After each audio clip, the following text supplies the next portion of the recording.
Welcome back to Spirit of the Outdoors, live from Mississippi. I had a bunch of people visit and say, hey, I know you're tired, are you going live tonight? Well, absolutely we're going live tonight. Not only are we going live, we're cooking. Not only are we cooking, we got a special guest with us tonight. Hey, folks. Great Outdoors, Jeffrey Gray is over here with us tonight. So we are fixing to cook. We got, my mama picked a whole bunch of okra. I've been in here cutting it up. We got some breaded. So we got cookers over here behind me firing up. It'll take that in a little bit to get up to temperature. We got some lard over there, probably way too hot now because I've been doing all this other getting this ready to go. So let me turn it down.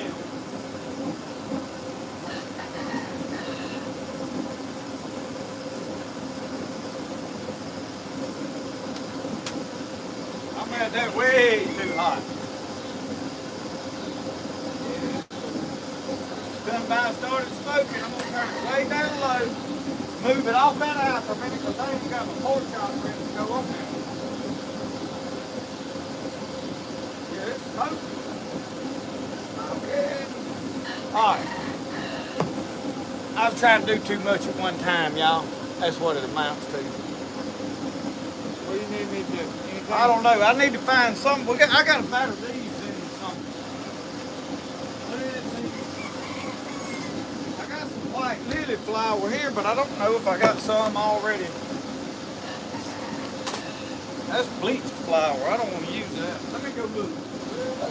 You entertain them for a minute. I will.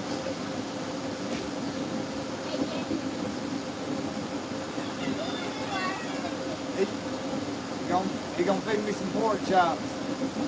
Y'all know if you don't see me again, what the root cause will be. Make sure they investigate over here.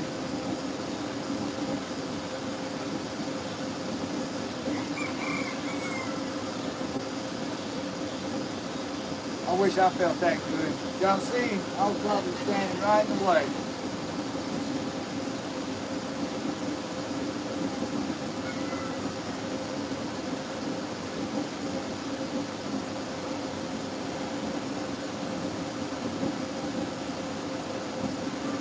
Got some pretty big pork chops here, so those should be fine if he knows how to cook them. We'll see. You like them. I like fried pork chops, buddy, so we'll see if your pop knows how to do them up. Huh? I can you like the green?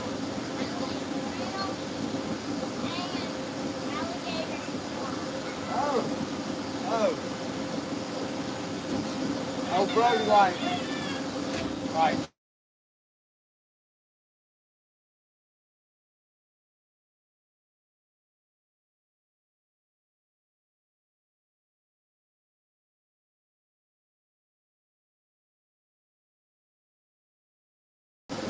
We're gonna roll these big old pork chops off in here. Last time I pulled them straight out of the pack and threw my stuff, they said, you need to wash them. I said, I ain't putting on dishwasher liquid on my knee. Yeah. Yeah, we'll hope that the butcher didn't throw them in the floor for us moving back. And if he did, we just gonna cup it out. Well, we hope that grease will kill it. 450 degrees usually takes care of most things like that. Cut this off. Yeah, cut that off. The wolf going crazy.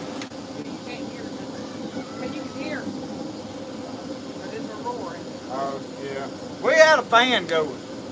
It's keeping them flies at bay, which flies ain't been too bad.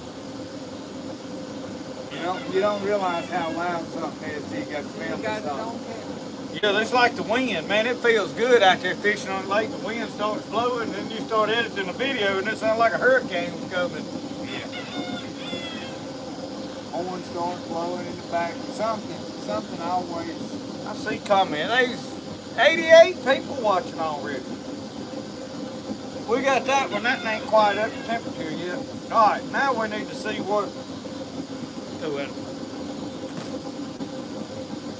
I feel like I need to be doing something. No. But this is your kitchen. I don't. We may burn up no damn water. Way over here. Let me see what the temperature of this grease right here is before I throw a pork chop off in it and scald it to no end. I'd like to have a good idea. I know we got it warm. We had it very warm. It's hot. But I got busy doing something else after we turned it on. We was working on the cooker. Yeah, it got way too hot. Guess that means we got it fixed. Yeah. I think it was full of dirt daubers is what happened. Me and Brody been fighting them. We got in a war with a copperhead today, and he had his BB gun and it wouldn't shoot. Old BB gun let him down, but the dirt daubers had done him dirty, literally.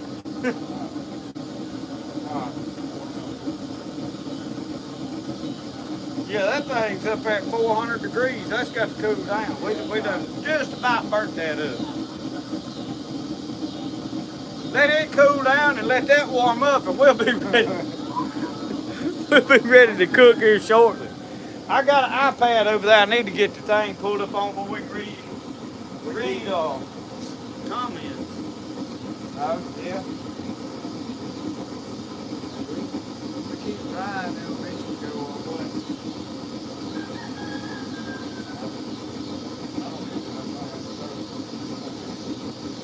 You ought to be able to connect to the Starlink. I don't think it's locked.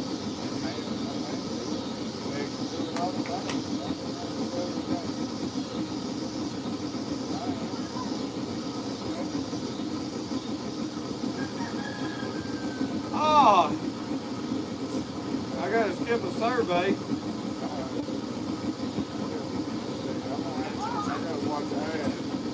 Oh, we got everybody on there now. We get it where we can look at. I can look at comments in short. Yeah. I can't hardly keep up with them when I'm at the house watching, much less do it while we're sitting here trying to talk to everybody. Yeah. You lose some. I mean, it's just a fact. You lose some. So anyway, y'all, what we cooking in over here is lard, and it is slowly cooling back down. We're down to about 400 degrees. I bet if I throw one of them pork chops in there, it would cool it off. What you gonna be? But it might turn it black too. Yeah, it'll be crispy quick. I'll take all the blame, y'all. I got in a hurry and we was working on it, got it warmed up. We set the lard over there and I was gonna let it melt that lard down because I just dipped it out of that bucket and it was still white clumps. And then I went in there to find the pork chops and we was breading. Look at this okra right here. We got a bunch of okra breaded in cornmeal and such. We're gonna deep fry it over yonder. And I was trying to get the live started and hey, we got that lard hot. Look at him, what Mama had done brought out him. You ain't got 10 for out here, do you? No. I mean, I'm out. Here it is. I do have 10 full. I thought I did. We need to cover this up. I'm right there in front of the camera. Yeah. Here. The camera's ain't working. Well, it was, but you bumped it. I think I moved y'all. We'll cover these up. Uncle Sasquatch said, who is Uncle Sasquatch looking dude? Jeffrey does favor Uncle Sasquatch a good bit, y'all. Here, towel. What'd you throw it down there on that clean floor for? Don't drop this off. I can't make no promises tonight. We done went south on everything we've touched so far. Got the grease too hot. Grease way too hot. I saw it smoking. Yeah. It's down to about 350. We fix to start laying pork chops in it. I tell you though, what I better do before I start putting them in there, I better get me something flipping with. I'll have that lard all over. Oh. We can get that out. That thing ain't big enough to fry but one at a time, I don't believe. I thought I was gonna get 2 in there. Ain't happening. That's all right.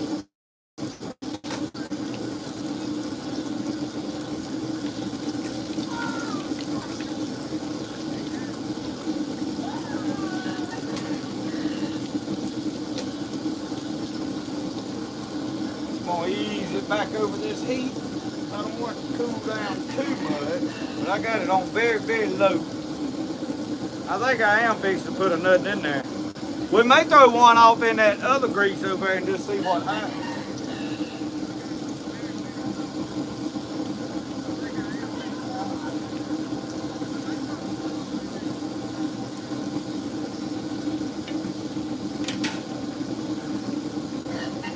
We'll see how this works. I should have got a bigger pot out over there, I guess. I got a giant skillet in there. We could have done different, but we didn't. We didn't, y'all. We didn't.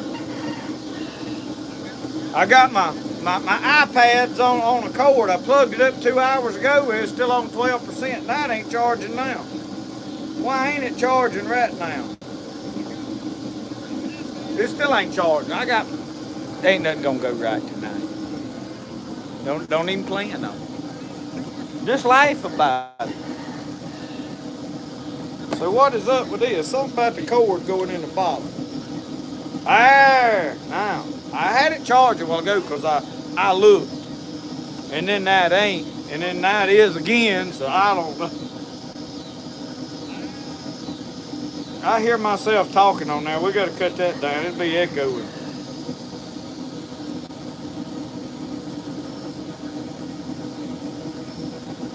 Uncle Sasquatch said a younger version for sure.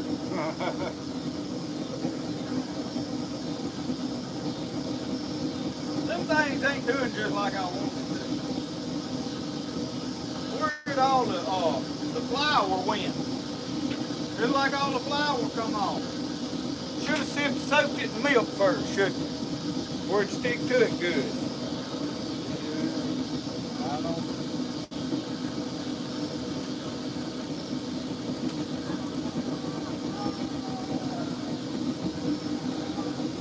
We still on 250 over there.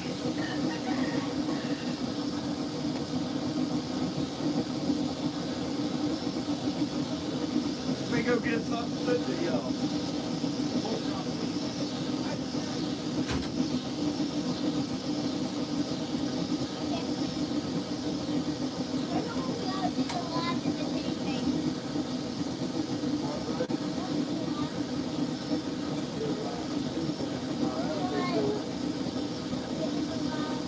Hey, just walked out on y'all. I guess I'll try to make sure we don't burn pork chops over here. Oh, it ain't? And the flour on that.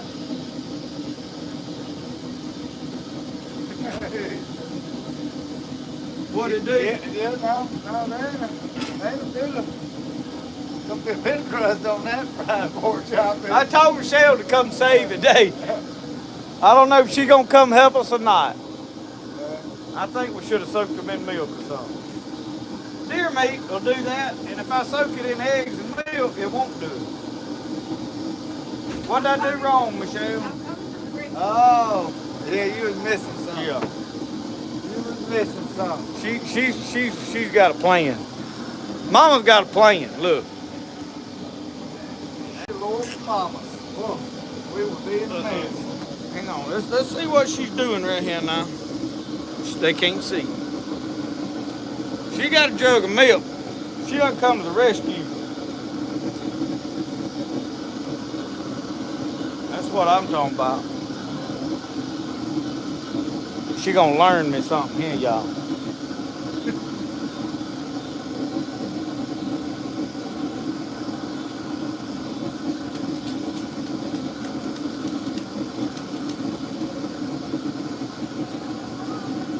I bet them still fit to eat though.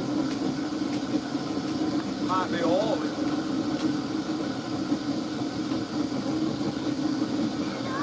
My pan ain't big enough to cook for one at a time. That was my next problem. Pork chops is entirely too big.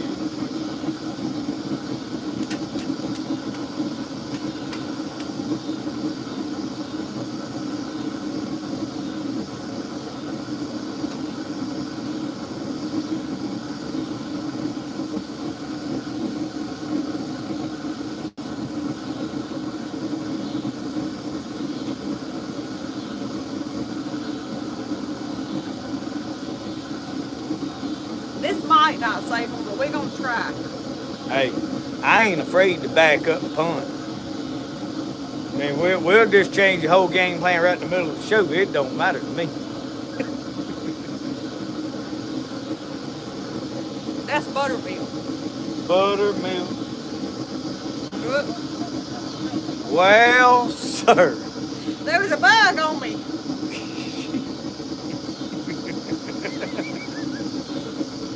She just slung that all over me. Look. Where else did it go? I got it on my face. Now, you can see if that saves them. Well, we'll try it and see. Now, can you put the lid back on my buttermilk? Yeah. Let me see what I agree with that. Which way there? I got it right there. Oh, see what that grease is there. I'm trying to find somewhere to be useful. I put the lid on buttermilk. Are we gonna make a fire today? It's a little hot for a fire, Bubba. Yeah. Son, I don't know if I can handle a fire tonight. I'd like to build one, but I'm afraid we'd smolder under him. Jeffrey's been building one every night anyway. Yeah. Yeah, you have to when you move the woods. You got a fit, you just make a fire on the Fire on the ground.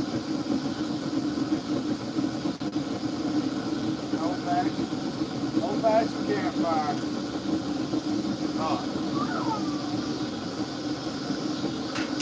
I don't know if that's all.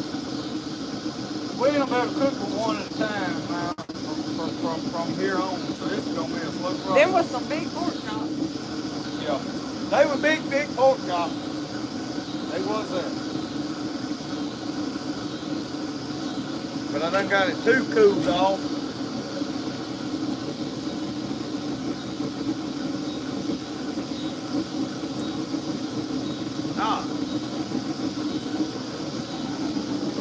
But we about to get ready. We can fry some okra and whatnot over here, and I may drop one of them pork chops in there and see what happens. I mean, why not?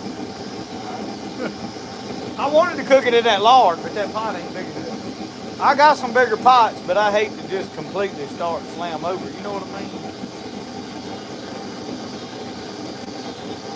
We should have just fired the grill up and put them on the grill and been done with it.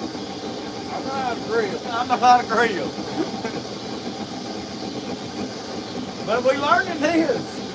I can do that if I got my mind on it, but I reckon tonight I didn't have my mind on it. I started out with all the wrong equipment. Too little of a pot. Gas wasn't working right. Oh well. We almost 300. I'm fixing to fry these. We're gonna have fried okra. We'll eat it like popcorn.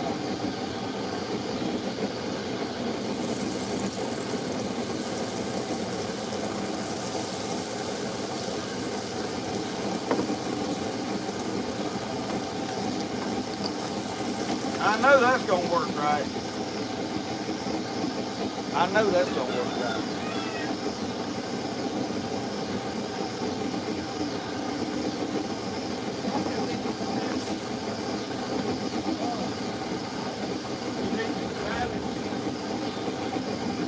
She said Rosco was eating salad over here, pulling grass.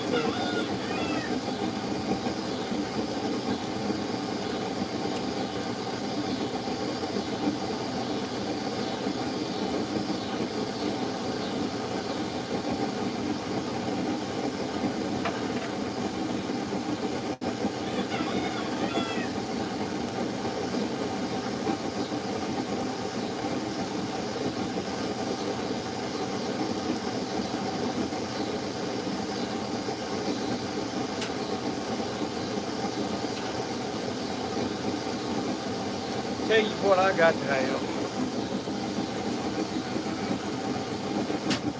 Get ready. No, I'm good. Sure. Yeah, come on. Might as well.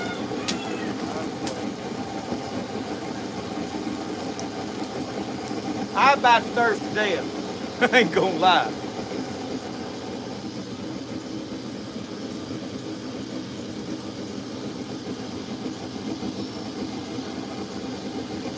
We gonna eat here shortly, nonetheless.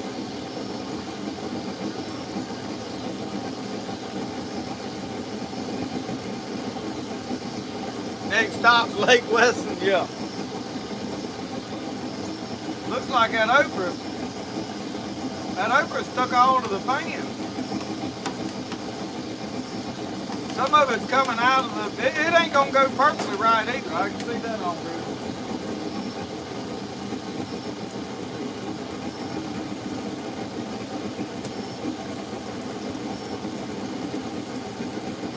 I've been trying to get a video.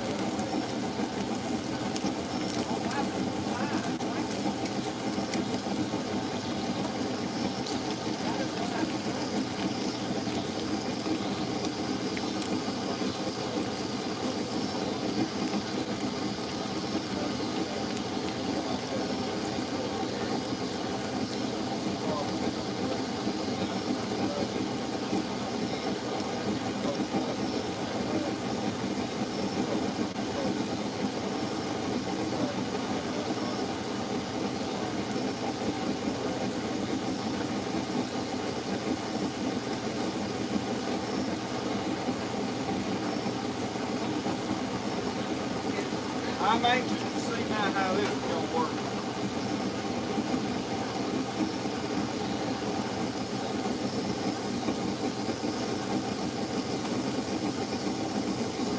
We're gonna see now. We may be cooking with lard now. We got that over in there and look like that stuff's gonna stay on it now. Rosco won't care if his ain't got none on it. Where you, Rosco? It don't matter, does it? No, it ain't ready yet. You ain't ready to eat yet. Look at it. Look at that tail. Did you miss me while I was gone? You did? I figured you did. I ain't got no treats. I know. I ain't got no treats. We may find one in there in a minute. I don't have any. But let that pork chop cool down and I'll give you a bite of it. Okay. Well, now y'all know what Rosco had to say about everything.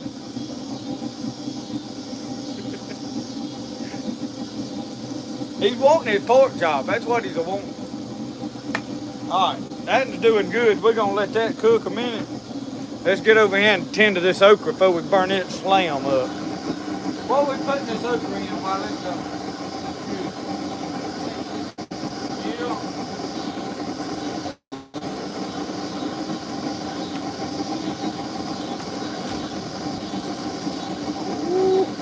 Yeah. Y'all like fried okra? Let that grease drip. I gotta get this. It floated out of the.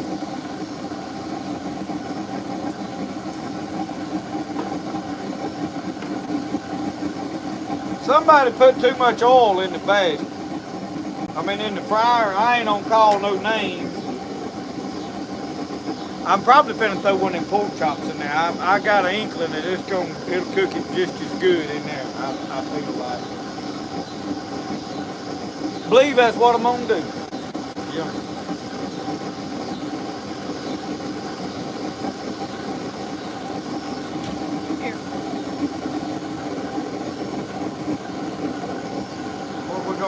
We're gonna have to clean that out. Turn off that.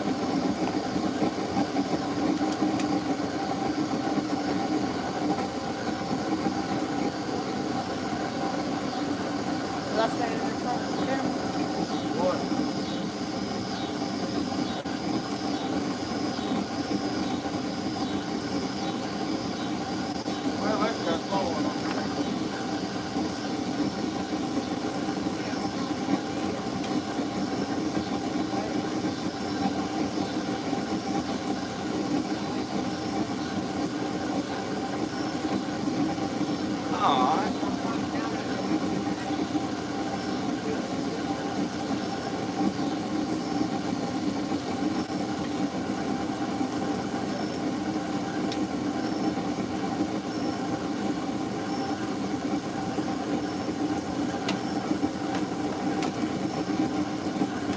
one of them in there and see what happens.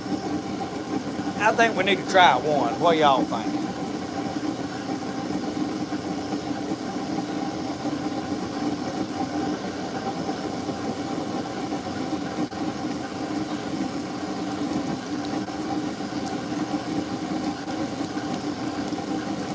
I believe we may be on some money right here. That's new oil. I ain't cooked in it, but I think one time those days ago.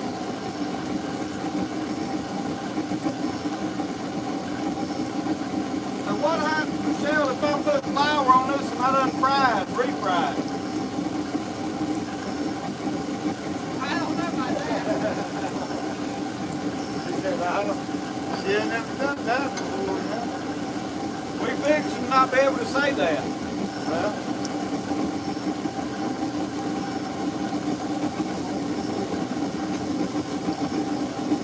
can't hurt to try, can it?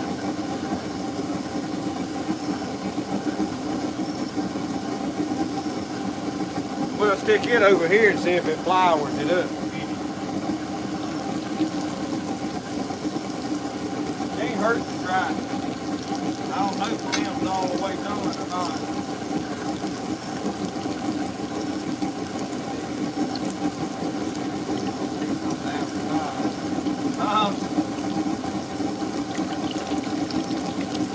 Listen over here, that she done, that she saved it, it's doing good. I'm gonna cook one more in there.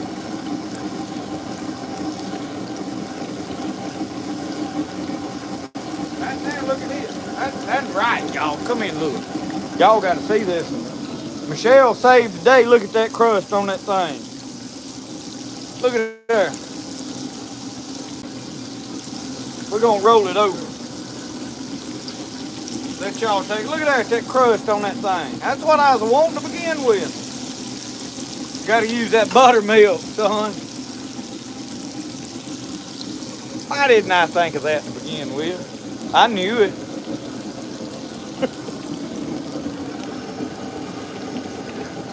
Well, sometimes you just have to back up and go at things again. Hey, it worked. It worked. I battered them after they done been fried. It worked. It stuck to them. Did it not? It did. It worked. Hey, y'all ever wonder if you didn't have the milk, you can fry them and get them about done. That grease stuck all to them. You can reflour them and go back in the grease again. It works. I'll show you it works. Look at him. Them didn't have nothing on them. We just learned you something right here out here in the backwoods and redneck hills of Mississippi. Learned me something too, but hey, you don't know if you don't try. Double fried. Yeah. They'd call that twice fried, wouldn't they?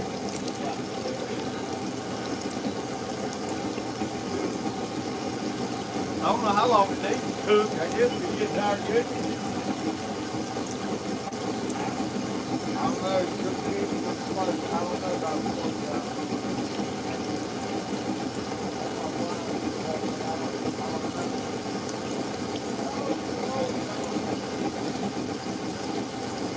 Well, I can tell you about me. I ain't scared to try something.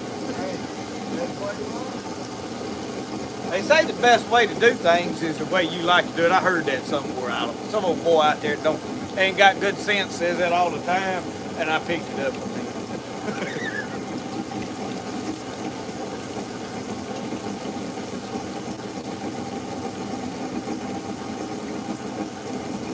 That okra might be good.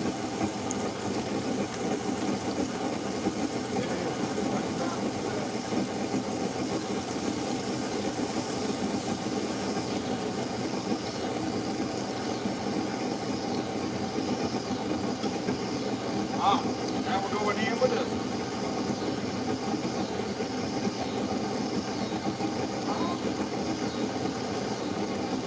We got something going on now.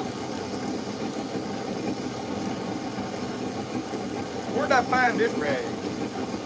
I think that's the one I was scrubbing the lead pot lid with.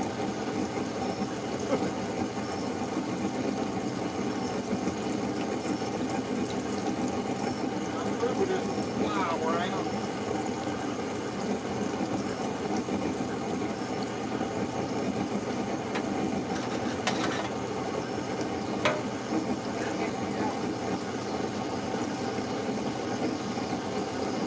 Just dump it out there at the yard.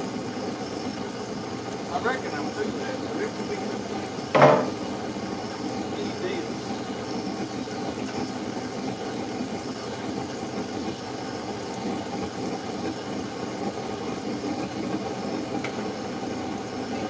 I better check on that twice fried.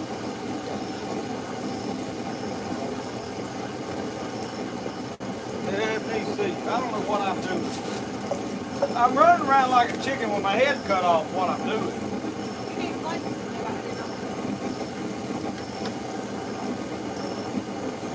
Yeah.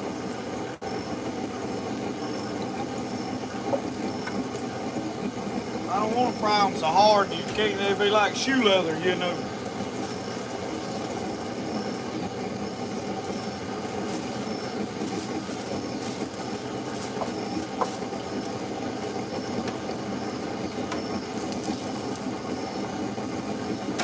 I don't know if that's done or not, but it's fried. That's what it looks like, y'all wonder.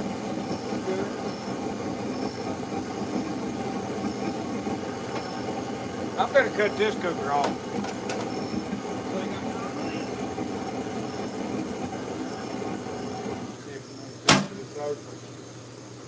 We'll make sure it haven't went bad while it's sitting there. Yeah, we want to be real careful about that. I hear Brody in there, he's at serious war with something. We need to hack into one of these pork chops and make sure the inside's as pretty as the outside. Yeah.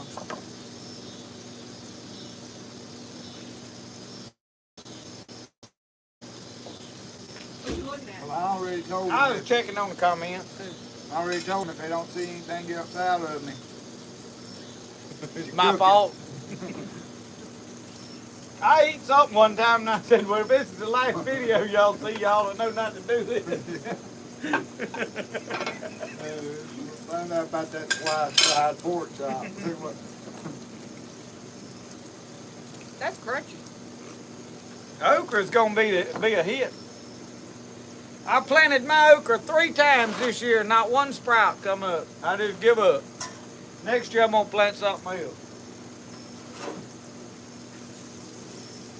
Get one of them plates and get you one of them and cut into it and see if it's like you. Make sure it ain't too bleed. Yeah, make sure it ain't bleeding. I like my pork done. I ain't eat beef raw and still chicken. Yeah, I don't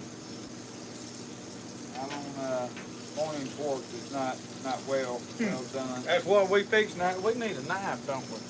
All I got's a pocket knife. I got a-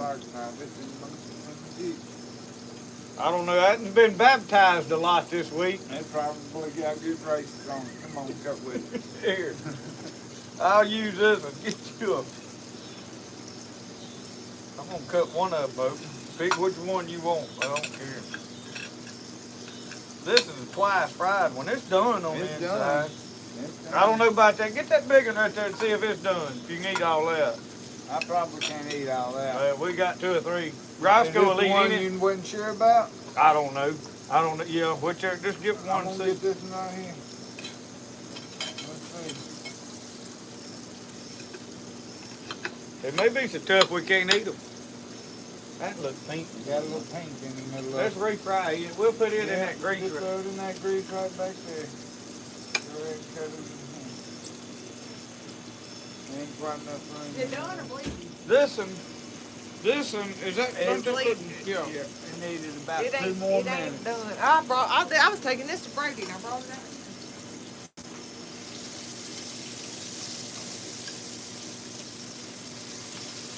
Just like that.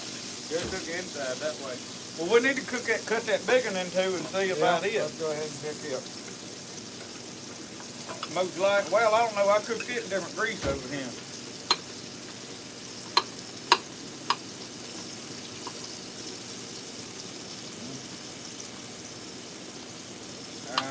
Bleeding, ain't it? Bleeding. That was bad Oh, bleeding. Lord. That over there didn't, well, I cooked that in this. I tell you what we're fit to do. Pork chops Well, take you a took long both time of to that. fry. Yeah.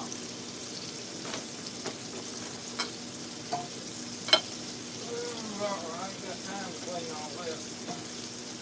No, he'll cook over here. We're gonna be all night. You know what? That's still hot. Let me light it back up.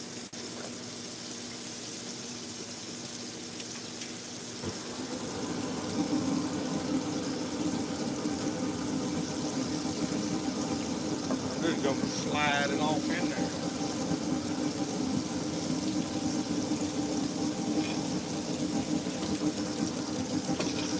We'll figure it out in a little bit. We'll get them done.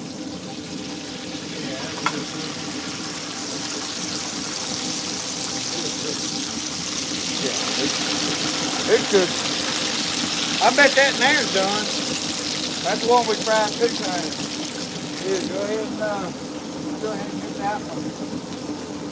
Put it in here too. That high one? Yeah.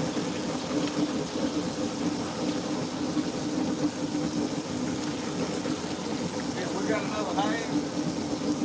It's all right. Where is that though? I reckon.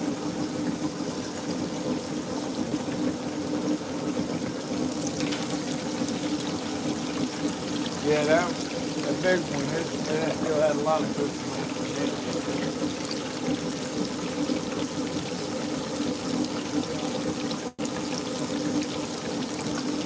That was good, man. Good job on that. We may eat all okra up and have those pork chops to Rosco.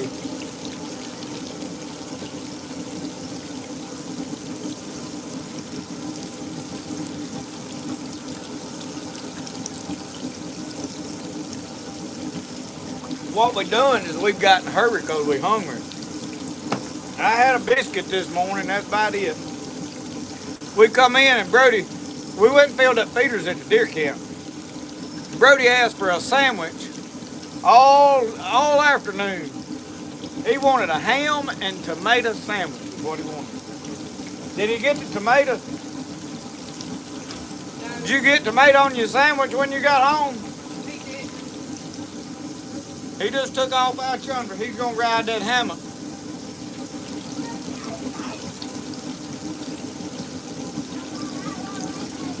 Well, well, well.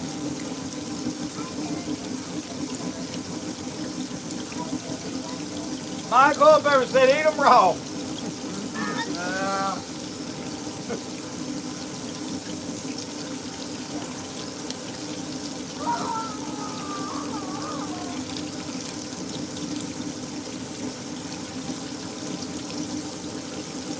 I can't keep up with all the comments, y'all.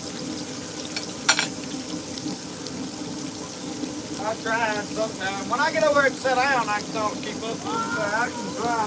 You're doing the cooking, I can try. I probably can't eat.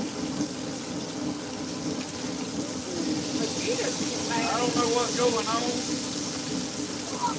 John Smith said, is that Jason Duck Diamond? Not quite. Not quite. Tell him he wasn't that good looking. No. He might be on TV, but he ain't near as good looking. You see how you know when they're doing what I want to know. I know how to cook fish because I didn't know about how long I need to cook. We done walked off into a new world over here with these pork chops. Really big pork chops. Yeah. So I used to just have to come and take them out and check them and put them back in. Oh, so she's done confessed and she don't have a set way to do it either. She's in and out, in and out. We're doing the same thing then. We're just doing it on camera and not acting like we know what we're doing. That's what we're doing. Then Mr. Robert Getty said, pork and beef, pink, trichinosis is a thing of the past. Whatever trichinosis is, I don't know. I don't know. That's a big word. I don't know what that means. I don't know if I want it. We just poor humble old rednecks out here. I like my pork being white. Well, the other white meat.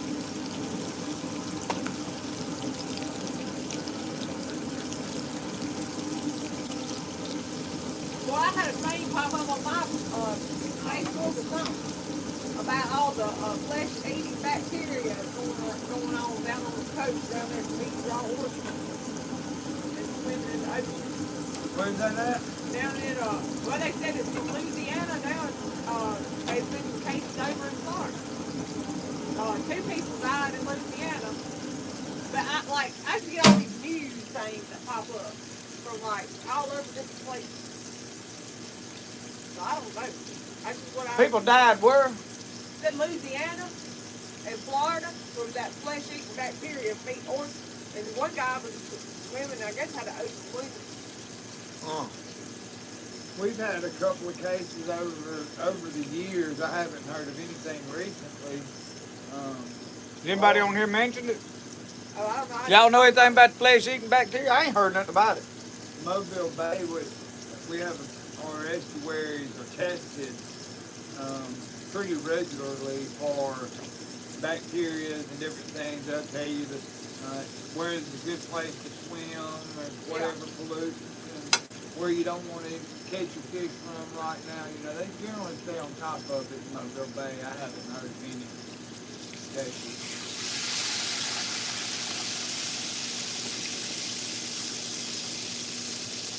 I bet these we done fried 3 times is going to be done now.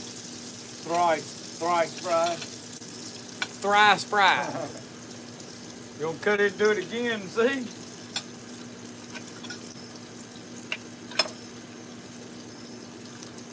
Looks white now. I can't see this side. Cut you another.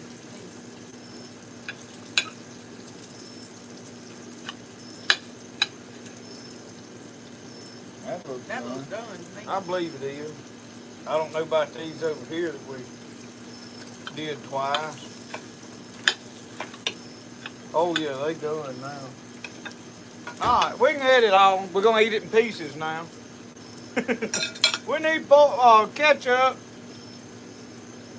I don't know about this one over here yet, though.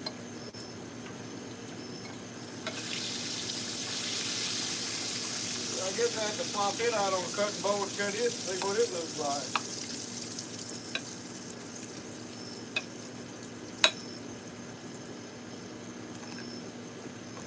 Roscoe's deathly afraid he's not going to get a bite.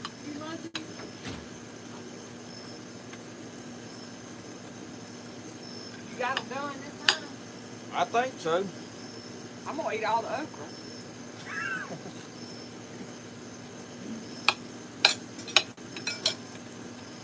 Yeah, Roscoe. Big old pork chop. Mr. Mike, I'm so glad to be home. We're going to sit down and discuss this whole trip deal here in a little bit. But we got to get all the business took care of first. Well, see, independent thinkers said that the flesh-eating virus happens every year down here after a lot of heat. But it does seem to be worse this year. He's over at Smith Lake. Alabama? Yeah, Okay. we baptized him. Yeah. You want a pork chop, little fella? You do? Well, here, take off with this. It's done cool down. You just want to eat it. Hold it good. Don't barely hold it. Get a hold to it. Mr. Mike said, "Hey, Brody." Hey. He said, "Hey," with his back turned, going the other way. You didn't make it with a ketchup? Oh. They give me a him. Here's some right here. Hey, Mr. John. Ketchup and hot sauce. John right Culpepper said he's just joining in.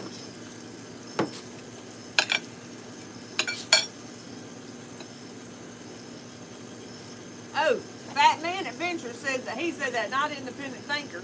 I'm reading them upside down, y'all. Well, sir, we may have to fire right here. I knew he was up there around Smith Lake somewhere.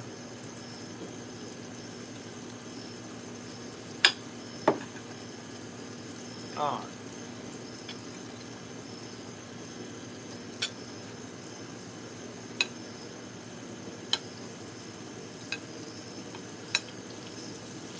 Richard T says hello from North Alabama. Alabama. All right, there's another. Y'all don't forget to potatoes I made. Yeah, If you you got like something over potatoes. there to dip them with? Yeah, I love it. I put a spoon in there.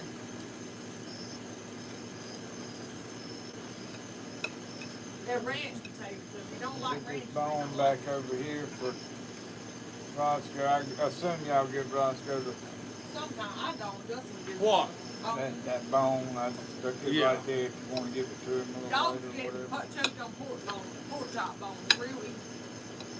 Oh, okay. Mm-hmm. I've always told him whatever I took a notion.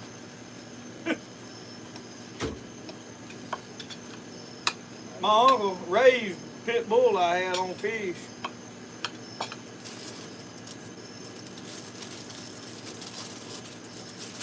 Yeah. Them potatoes right there. Cheese and ranch potatoes. Cheese and mashed potato. I'm gonna give them a try. I don't know where I'm gonna put my okra now. Well, sir. I knew that was gonna happen. Wipe that off too. That's all. I better stick it in my pocket. It ain't gonna stay on that plate.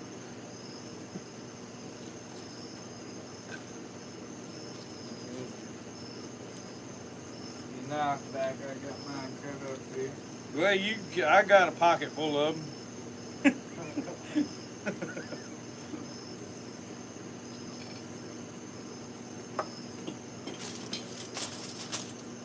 Oh, find my gear. Get this camera over here where we can sit down and talk at them. Let's see. We may need to sit at the table and do it, reckon. I can set at the table. Let's sit at the table. I'll move that off. Blooming fan out of the way. I had it over here because I was cutting up okra. And I don't know, but this table, the fan blowed it off, I reckon.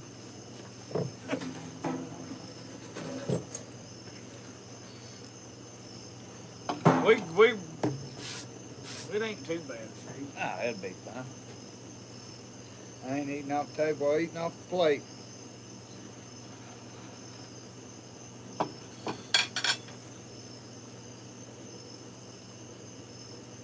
And then get this over there, we can keep up with what folks are telling us that we're doing wrong. Oh, yeah. All right. Dear Lord, we're so thankful for this time of fellowship, for this food. We pray that you bless it, nourishing our bodies to give us strength and good health. In Jesus' name we pray. Amen. Amen. Well, my pork chop cooking, I ain't cooked pork chops, but about one other time in my life, fried.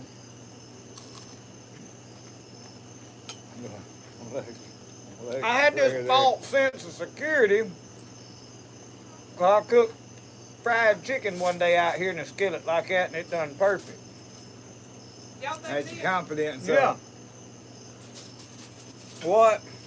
Y'all do this? I reckon. Well, the flies. I'm gonna dump this out and cover it with a paper towel. What do you do? Gonna cover this up with a paper towel.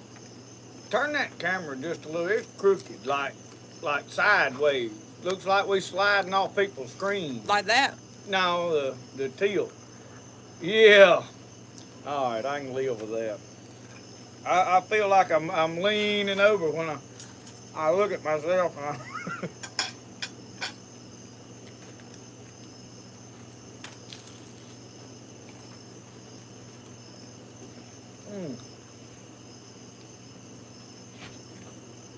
I found one of them bones. Yeah. They're a little tough, ain't they? Hardly chew. Rosco don't have no trouble with them. We went from no crust at all to so much crust I can't find the bone in it. We drastically turned that situation around on ourselves. Yeah. Yeah. Without the buttermilk, we were in a. It was gonna be a whole different meal without that buttermilk. Yeah. You know it. Yeah, we went from sad to glad, just like that. What? I said, we went from no crust at all to so much crust I can't find a bone in it. That's that buttermilk. We remedied that situation. Hey, we probably helped one poor soul out there learn something tonight. They learned that this ain't no professional cooking show.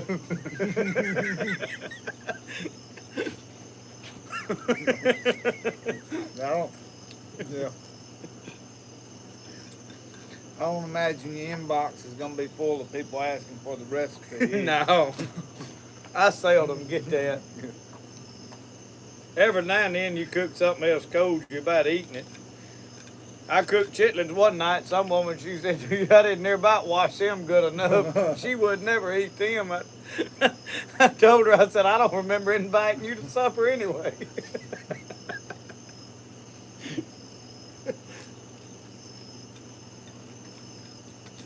I mean, how washed can you get a chitlin?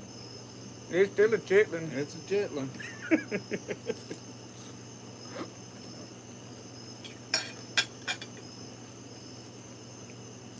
Jerry Clower said he'd eat them creek slung or stump whooped. That mosquito.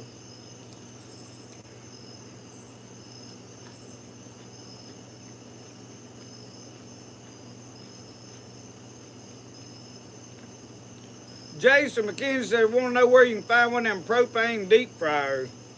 Them, we get at the co-op here, so they're Bayou Classic. I'm sure you can order them. I don't know what it takes to ship them.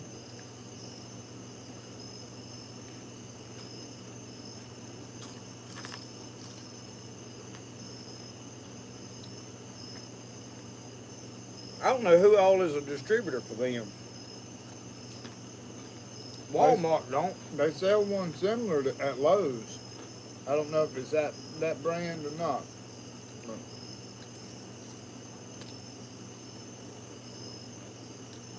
I'd get on Bayou Classic website, and I'm sure they got local distributors. Yeah. They can tell you where to get one in your area.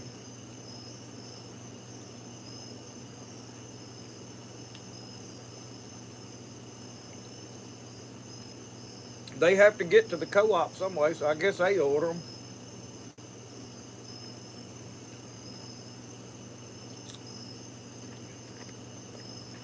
You probably order them directly from Bayou Classic. You'll buy about 100. You make it and buy just one.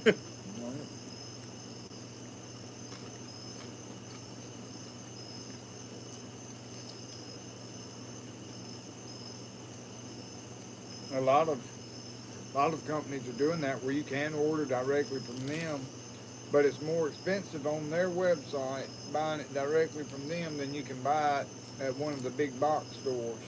Just because the big box stores is buying so many, they give them that reduced pricing, you know.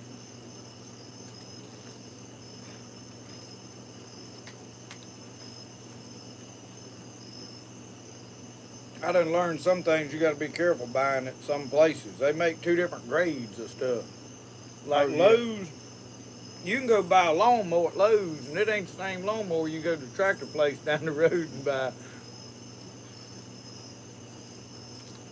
But the price reflects that too.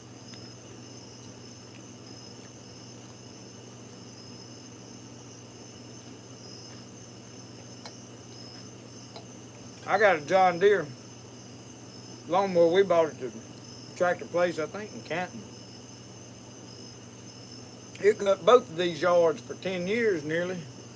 Now it's still cutting this, and that spider web just dropped down. Here, look.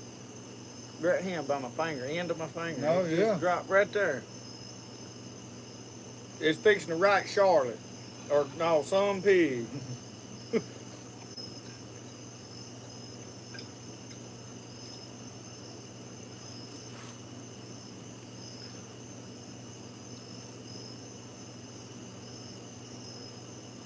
We eating the some pig. Somebody said we was eating too much to talk. Might have been hungry a little bit. Might have been wanting to eat a little. We'll get over there and sit down and talk here shortly. Ain't plenty of time to talk. Eat while the food's hot.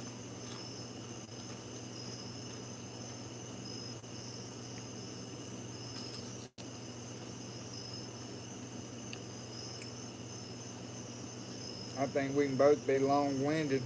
I'm sure there'll be plenty of talk. Yeah. When I get that cup of coffee.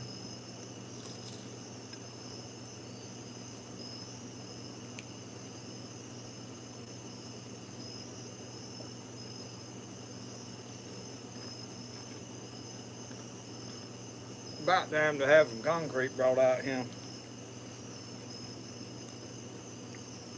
And I about need a screen wire go around the porch.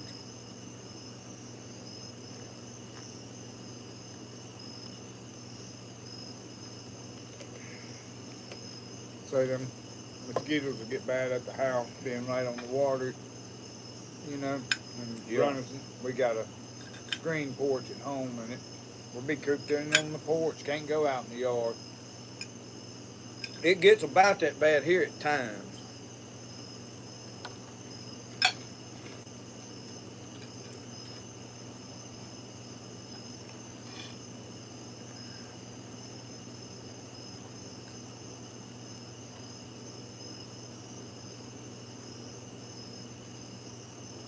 John Culpepper said the same fryer at Lowe's is $410. Woo. They that much now up here at the co-op. When we bought these, they were like 300 and something. May have been like 275 or so. But I mean, that's been several years. We've had these for 3, 4, 5 years. I don't know.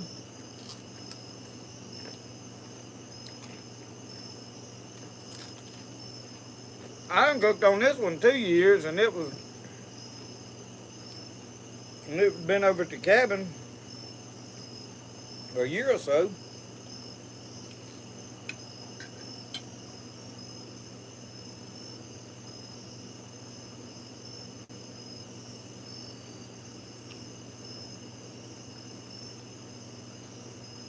Well, it's time to put the fancy chicken to bed. That's all you're missing. You need you one of them birds like that. You give Uncle Yeah. Sasquatch a close race him. Nah, I'm gonna pass on the big bird. Lacey begged for one of them birds. I said, I can't handle it. I think they're a lot of work. I don't know about that, but they loud.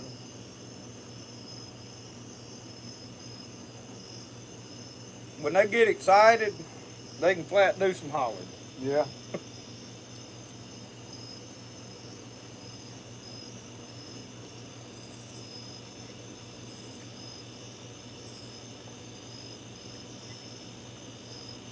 Some of them will tell you what they think about you. They gonna teach them how to talk.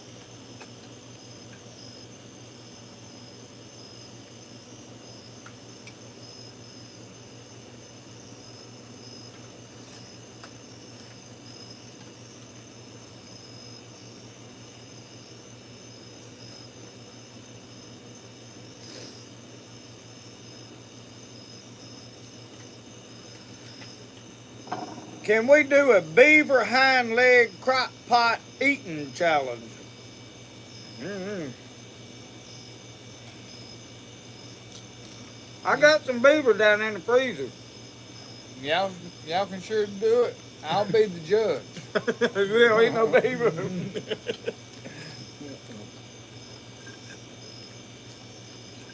Beaver ain't that bad. It's somewhere between beef and deer meat. With the texture of the meat and the flavor and all. Yeah. I've tried to eat coon several times, and coon's pretty good if you boil it for a while and get it coming off the bone, and then you go over there and put it in something and then recook it and cook it down. But it's still, I wasn't crazy about it. I had never eaten no possum. I just can't get past what a possum is.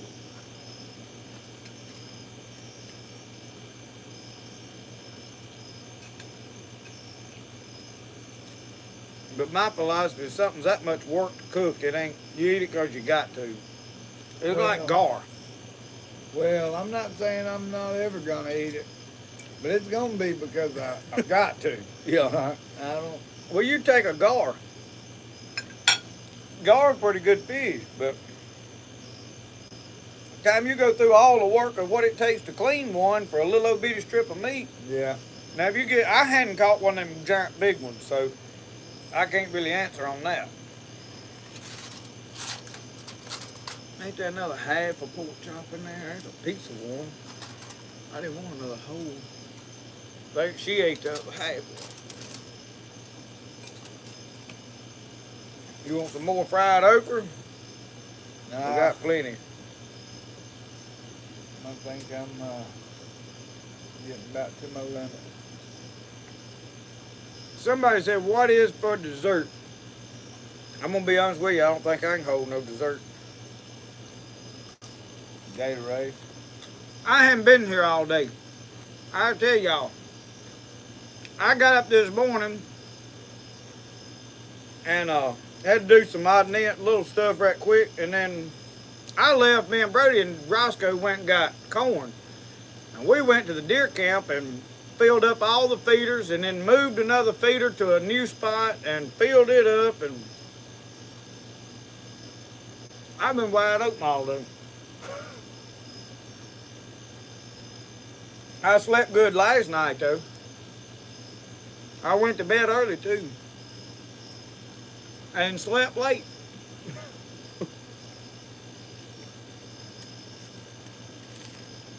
I slept good last night too. I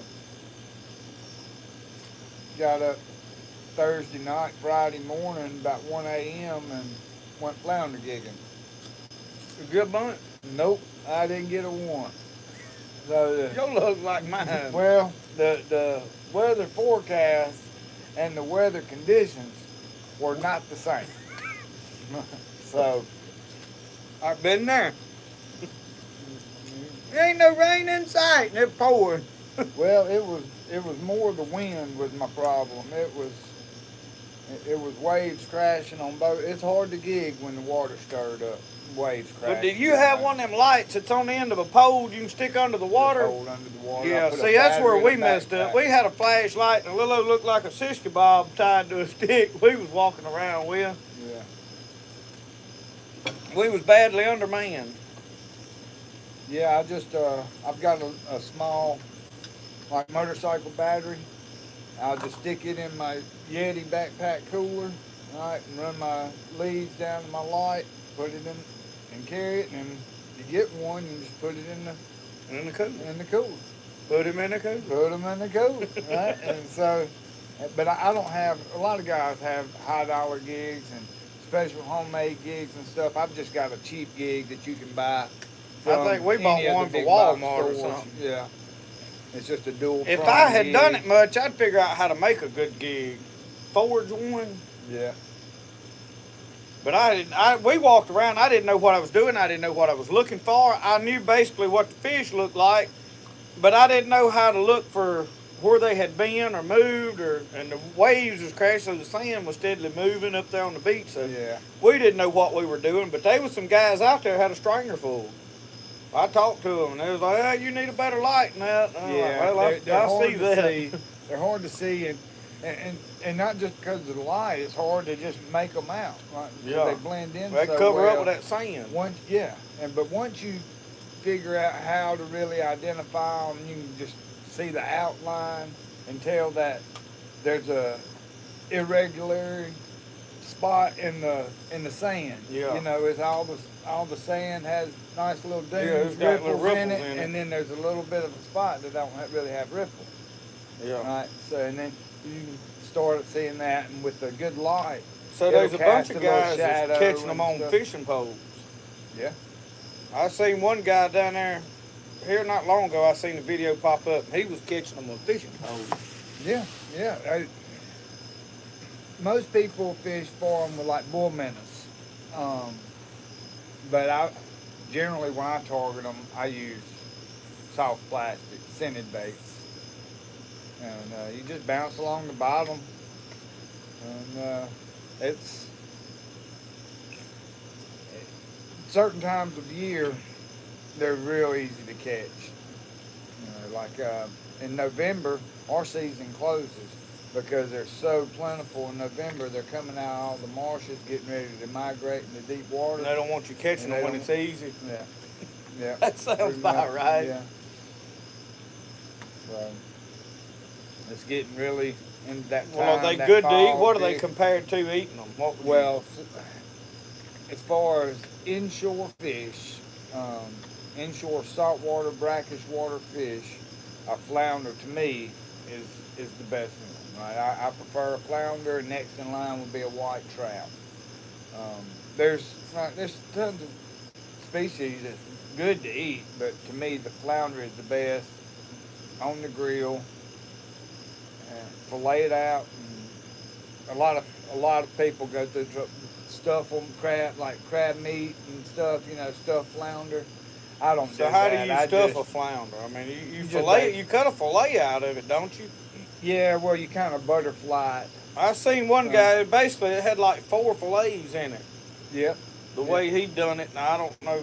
Yeah, and so generally when they're stuffing them, they're doing them whole stuffed, right? So they butterfly the top and get all the, right. Generally, right, that head, that shoulder area up is going to be cut off, and that's where most of the intestines and stuff is. So then do you skin it or something No, like that? whenever you do it that way, you basically just eat the meat from the inside when you grill it. So you cook it whole. skin and all? I don't. I fillet it out and just get the slabs and put the slabs right on the grill. I put it in tin foil with a little roasted red pepper dressing, and that's it. Probably the best you're gonna get. It just melts in your mouth. That flounder is. We went down there and bought some redfish and something else, and it was all pretty good, but I didn't know what I was doing. I mean, we cooked the recipe, which we filmed it, but we got a recipe off somewhere that and cooked it, put lemon and all that stuff on it, and it was good, but I couldn't sit here and tell you how much wonderful it was than anything else. Yeah. I mean, yeah. And say, a lot of people will do the redfish, like grilled or blackened, do it on the half shell where, it's still got scales on one side, put the scale side down on the grill. I always just fry my redfish. And I fry pretty much everything but flounder, and then flounder I'll grill. I like grilled fish. I would grill more fish, or at least bake it, or really put it on that Blackstone and cook it. But Michelle ain't a fan, and she wants it fried. So we normally fry everything. And I fillet just about everything because she don't like no bones in it. Yep. And it's easier to fillet all of it than it is to fillet her 2 or 3 and then me leave a bone. Like crappie, I'll fillet them off real easy, but then you got to cut all the ribs out. It's easier to cut the ribs out of all of it, be done with it, than it is to. Yeah, I pretty much fillet everything. And I'm getting to where I enjoy crappie if you scale it and then cut the fillet off and leave the skin on. I don't know why I got started doing that, but if you got a bunch of big ones, you're probably not going to do that because you can just fillet it out of the scales and just be done with it. But when especially if I've got smaller fish, I'll take that fish knife and scale them and then cut that fillet off, and I don't lose no meat next to the scale side, which I guess that's the mentality of doing it anyway. Yeah. But I have put them and made fish tacos and stuff like that out of them, and they good baked and sauteed, I guess you would call it, or blackened. Yeah. I guess that's what you would call it. So, you get offshore species, that's a different, whole different category of fish out there. So you get swordfish, and you cook it just like you would a steak. Red snapper, a lot of people grill the red snapper, but for me, the inshore species I fry everything but the flounder.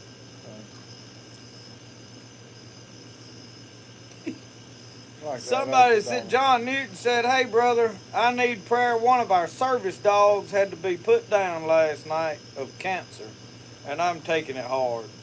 Oh man. I hate to see anybody losing a dog they attached to. Y'all seen when I pulled up, this fella right here had missed me, and he has not left my side since we got home.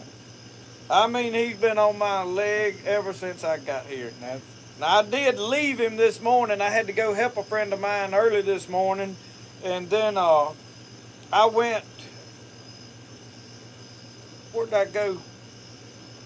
I went somewhere. Oh, I went and filled up the fish feeder this afternoon at Michelle's Daddy Nims, and they got a dog, and I don't normally take him over there.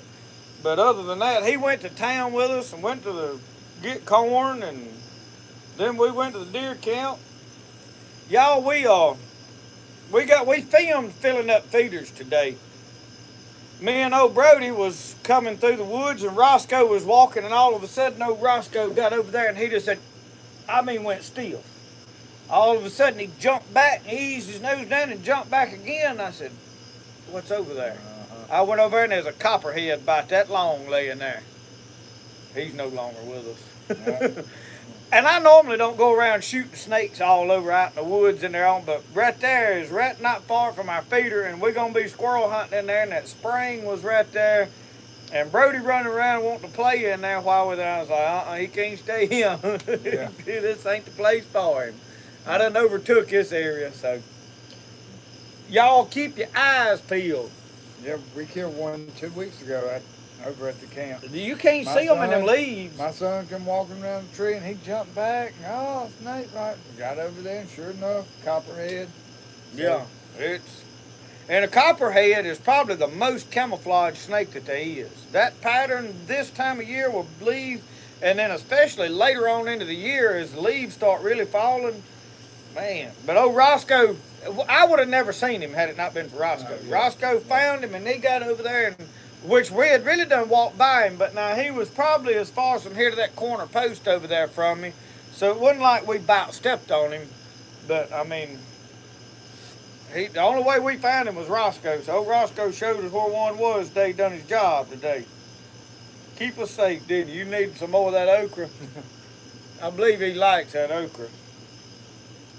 That good stuff. Yeah, he likes that okra. How about a little piece of that pork chop? Look what Jeffrey's got. Oh, it's got. Oh yeah. He said, "Whoa, now I might like what you doing over here." Oh, well, you want? I got a little stash of it over here. He might want to go home with Jeffrey after that's over. He might realize he didn't miss me quite as bad. Yeah, John, Uncle Sasquatch was right in the boat with you talking about them dogs. I know, and I have been there. It's tough. I don't know how I'll be when this one here's gone. I done got attached to him. I don't even like to think about it. I've got two, and they've, I think, 12 and 13 years old with me now, and they're like my kids.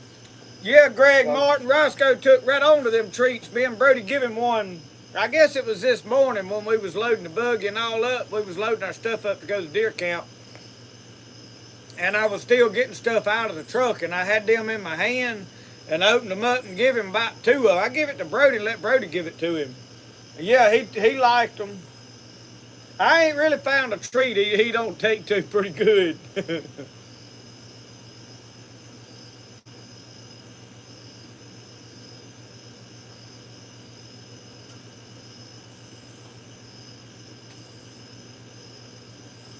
Independent thinker said he don't have any pets now. It's a hard thing, and for me, I had to get Roscoe as soon as I lost my last one, but it's not the same for everybody. Everybody don't want another dog right now, and I get it. You have to do what works for you. I'm about ready for some coffee. I'm fixing to go find it too. I don't want to sound needy, but you need a cup too. I'd like to have some of that too. We fixing to make all that happen. That knife there's greased up good after it's been in all that. I'm gonna carry all this in. I'll let you entertain them for a minute, and I'll come back with some coffee. I'll be right back, y'all.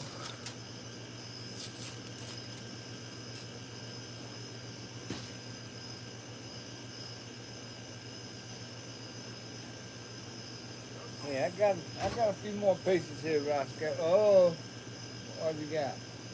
Orange juice. You got orange juice.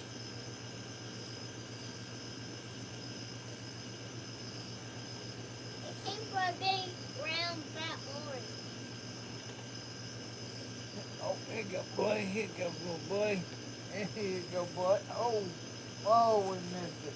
It's all right. You don't mind.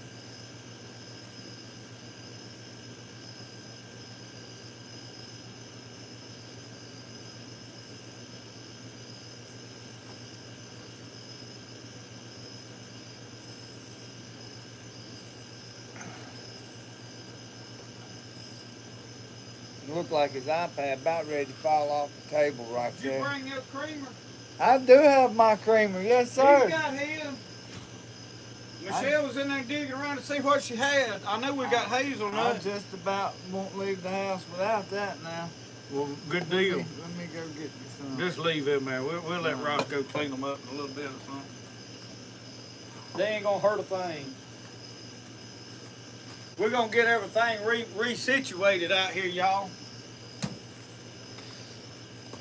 Let me move the camera around, give y'all.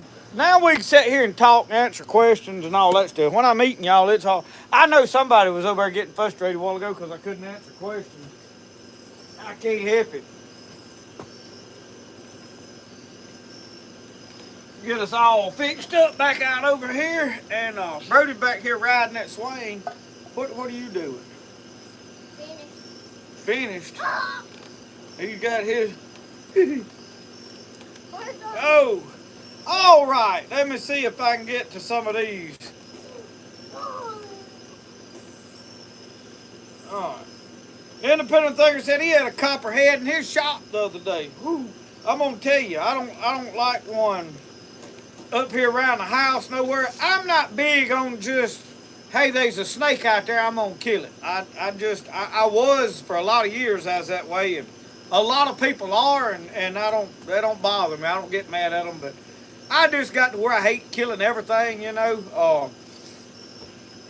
If this one had been a lot bigger, I would have got it and kept the hide and all that, but we were way down in the woods, and I didn't want to tote the thing around, and I don't know, I just wasn't in the mood of trying to skin it today. But the only reason I killed it is I'm planning on squirrel hunting there. Roscoe's going to be running around in there squirrel hunting, and I'm going to be back and forth right in that area a good bit. And I didn't want to leave a copperhead laying there. I'm liable to be the one wind up stepping on him. And when we found him, I mean, he was tense, he was ready. He wasn't coiled up, but he had that mouth open. Y'all don't believe this. That joker had an acorn in his mouth when I first seen him. I don't know why he had an acorn in his mouth, but he had an acorn in his mouth. What? You could just get some snake turrets.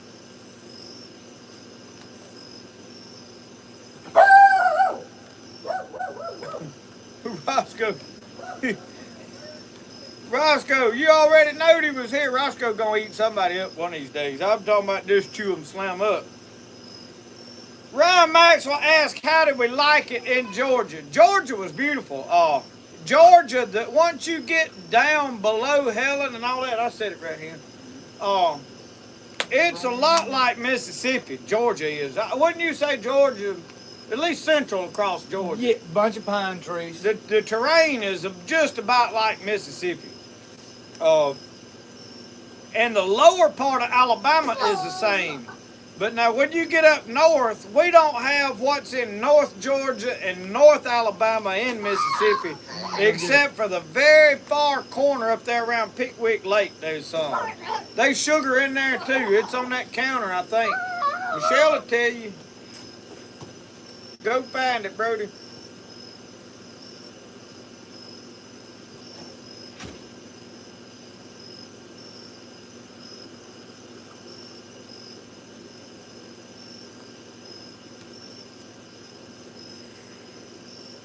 But we had a good time, y'all. We had a good trip.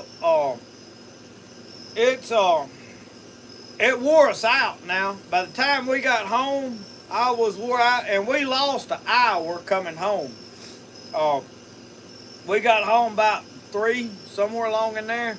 We got to Atlanta. I wanted to skirt Atlanta, but every way that I routed around Atlanta on my map, Google Maps, added it was like 9 hours to get home and stuff, going all the way down to Montgomery and down, and I just I don't know if I want to go take all the time. I said, we'll just go up to Atlanta and skirt Atlanta. I was trying to dodge Atlanta.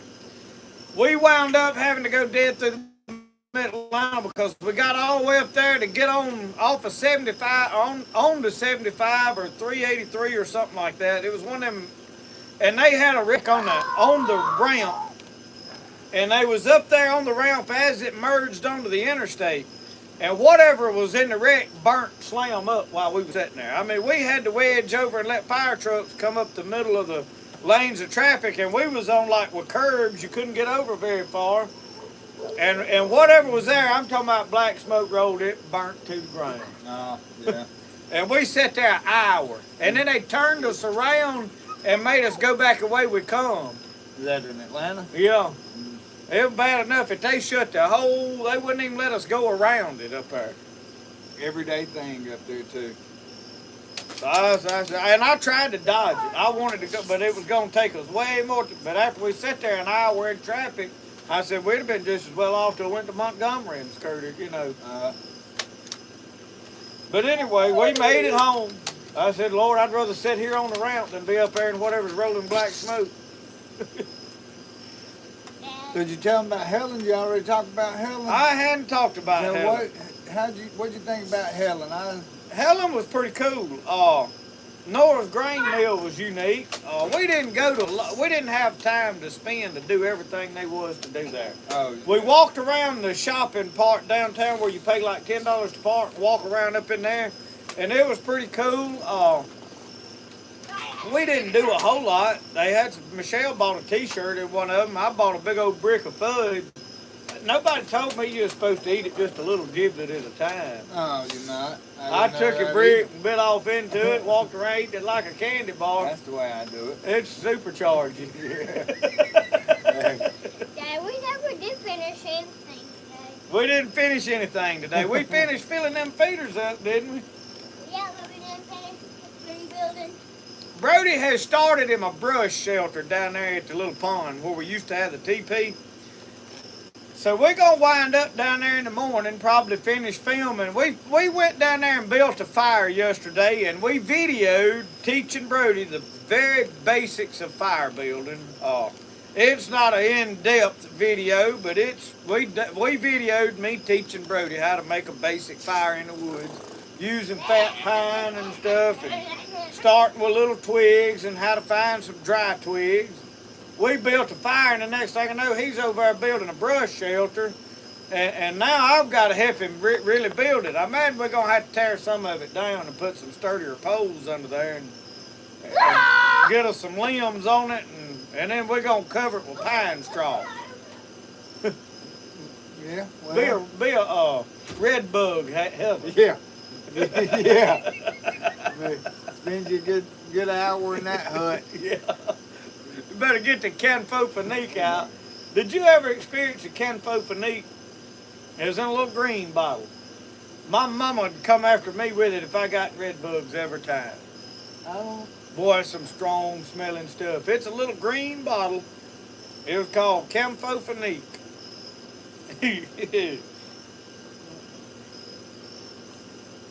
Well, that's basically the same stuff as like that Chigger X stuff. I'm assuming. I don't really know. It's strong. I mean, like, it must have had turpentine in it, and I don't know what else.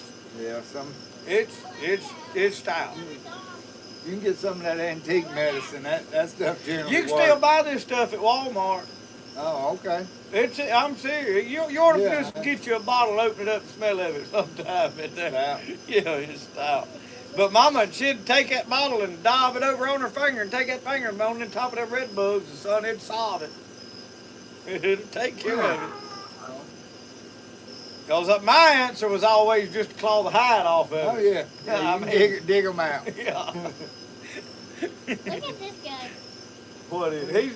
The dinosaurs eat his body slam off, didn't he? Brody's got the G.I. Joe man had the rubber band in there. He's figured out you can break them rubber bands in there, I believe, because I think he tore up every one of them. I got on eBay and ordered him some antique G.I. Joes. That was a mistake. No. He didn't appreciate it. Yeah. Nah. Don't carry the same nostalgia for him. It was cool to me. I was like, Oh, oh, there's these G.I. Joes. There's a whole bunch of them. They ain't but $40 for these, little water men. Yeah. Bought him a G.I. Joe tank. It's out there buried in the dirt. It was an old remote control tank, which it didn't have the remote control. But I was like, that's cool, because they had like rubber tracks and all on them. Oh, I still have Yeah, I that find thing. myself getting disappointed whenever my son doesn't think the stuff I thought was so cool. I try to introduce him to it, and I've got a huge tub down there, one of the big Tupperware tubs full of my skidders, bulldozers, dump trucks, Tonka trucks, all of that, tractors, all that kind of stuff. He played with it just a little bit, didn't care. Man, I played with that stuff every day for years. Oh yeah, yeah. I moved the whole sand pile with that stuff. Moved it. Yeah. Oh, I can't tell you how many days. It's countless days of out there using all my building little cities for my Hot Wheel cars and just When just we playing played in with the Hot dirt. Wheel cars, we'd get up there and divide the cars up. These are mine and them's yours. I mean, it'd all be one of us, but we'd divide them up and start building roads and build our little houses. And we had driveways and roads. And well, this is the store and this. And my cousin, he always had one at the doors that's done tore off of it. He said, this is my moonshine car. Oh yeah. We'd watch Dukes of Hazzard a lot back in them days. Every day when you got off the school bus. And if you couldn't buy a Dukes of Hazzard car, it wasn't nothing to find Daddy's orange spray paint out there in the shed. And one of them became a Dukes of Hazzard car. Yeah, little spray paint and a Sharpie. Yeah. Solve everything. Dad, can you fix this guy? Okay. When anybody say anything, I was looking like a deer in headlights. Sitting in front of this camera. This is my first live, y'all, so y'all don't be too tough on me. Sitting there trying to eat in front of a couple hundred people. I done got used to it. It's second nature. That was a little. I tried not to look to see how many people was watching before we sat down to eat, because I might not got a bite down, but all the eating's done now. I'm okay. Well, if you're still hungry when we get through, we got 2 or 3 pork chops left. You can eat all the carrot home with you. I managed to get it down before my nerves got to me. So. Well, I sat here and ate a whole bucket of chitlins one night with the camera on. Whole bucket nearly. I'm talking about biting myself. After you've done that, you ain't worried about what anybody sees you eating after that, are you? I quit worrying about what people think a long time ago. That was like me making them mad this weekend eating at Cracker Barrel. They really didn't like that, some of them. Yeah. I didn't care. I wasn't eating there to support nothing. That's where Mama said she wanted to eat, and I wasn't scared to pull in. No. That was exactly what happened. I found out, though, when you're on the road, a restaurant ain't got to be good. A restaurant's just got to be better than what's around it. And open. Yeah, and open. We found that out at night several times. We would get back to the room at about 9 o'clock. It'd be done dark. And run in there and get a shower and be like, we need to eat something. What you want to eat? Because when we'd find a room, we'd go on and check in and put our stuff in there. Well, we need to change clothes or hose off or whatever. Then you get out and start. One night we walked in Applebee's. Where was we at? We walked in Applebee's, and I want to believe we was in Anderson, South Carolina. There below Clemson. And we stood there 20 minutes. Nobody ever walked up to set us down. I said, come on, let's go. I ain't standing here all night. Yeah.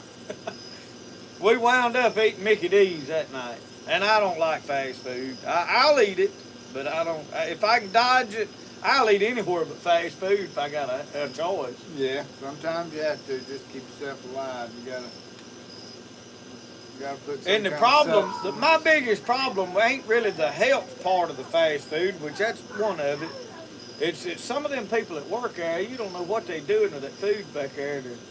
Yeah.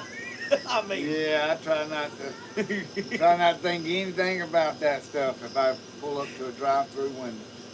It's just. but you know, if we could see the back of a restaurant, we probably wouldn't eat half of them we went in. Probably not. Which I'm showing people what I'm cooking out here in the dirt, and you know. Oh, still probably better than. I'm Probably sure more than half. yeah, that's what I figured.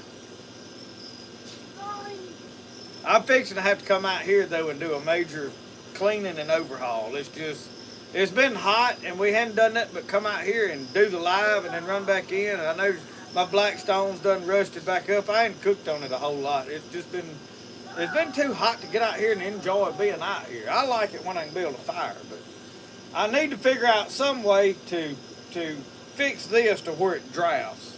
I figure it's going to take pulling it out. I'll tell you what I got on my mind. I am threatening pulling all of this out, pouring me a little old slab, and then dry stacking center blocks.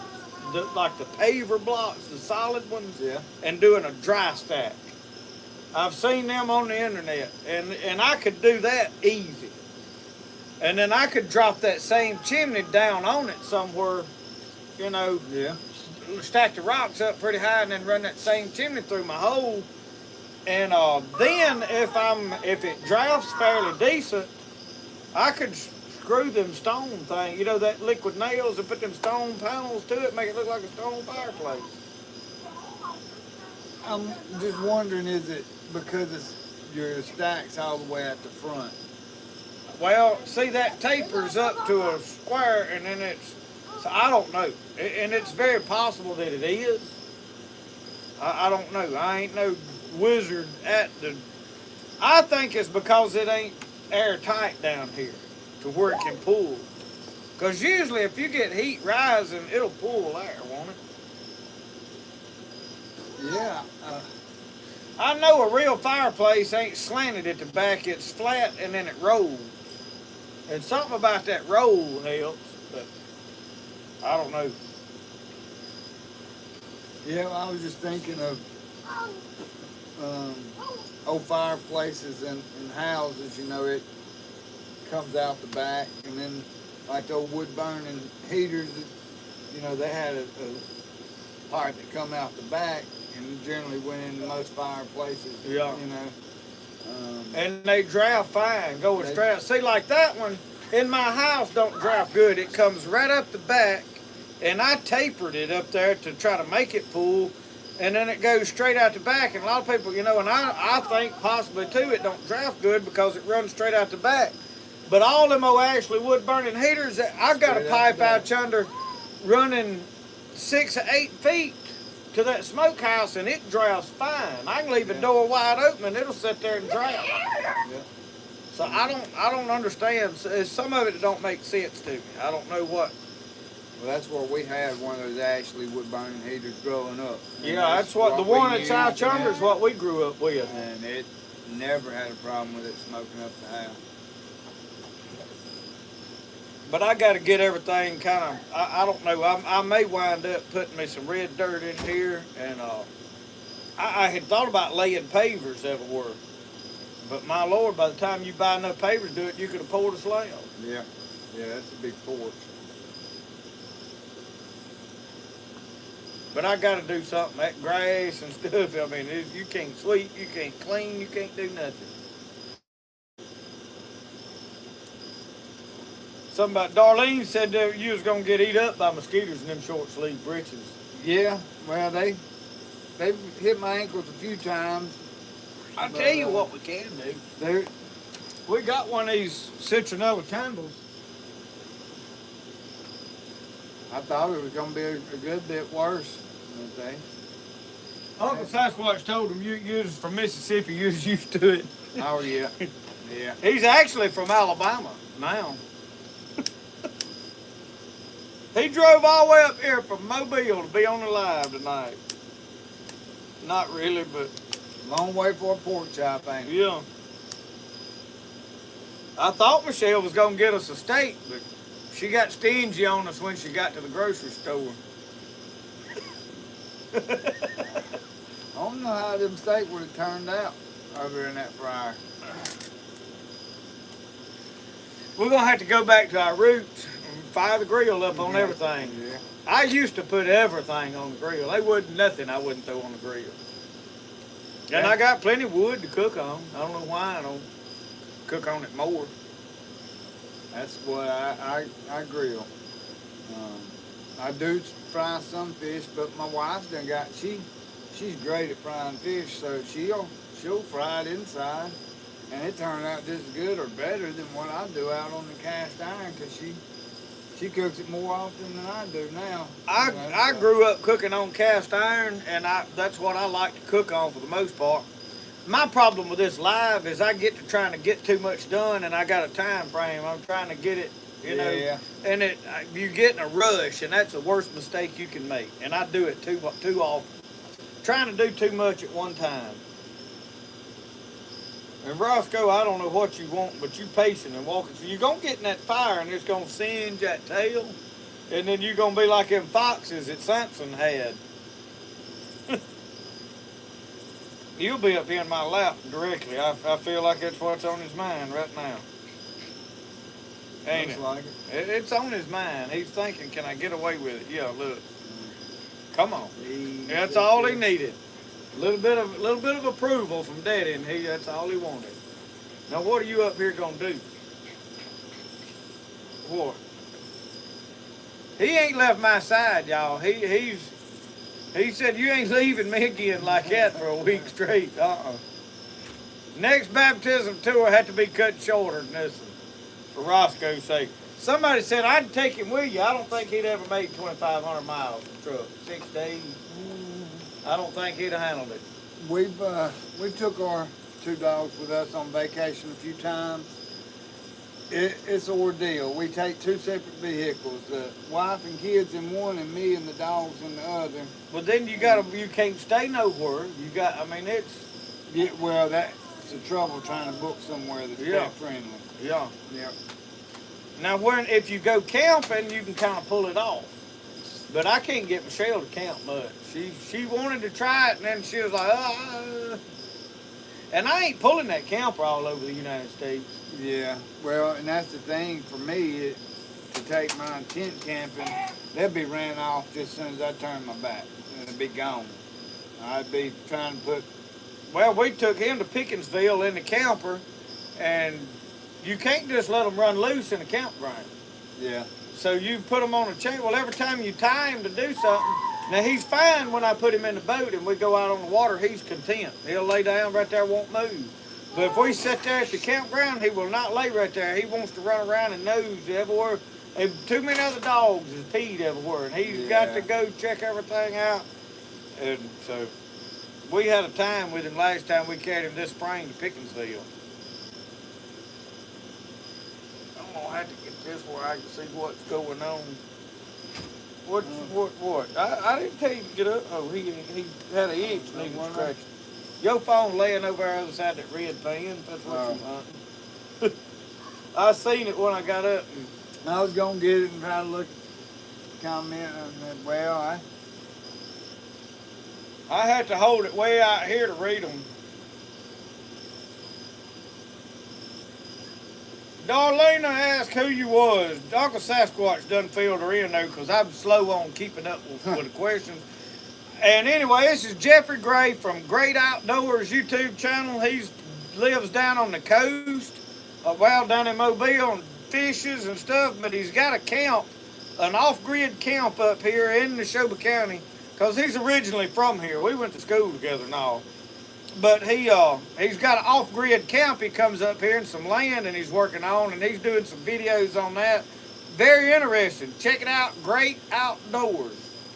I've shared a couple of his videos, so you can go back in my community post and you can find some of his videos on there to find his channel if you need to. I still can't.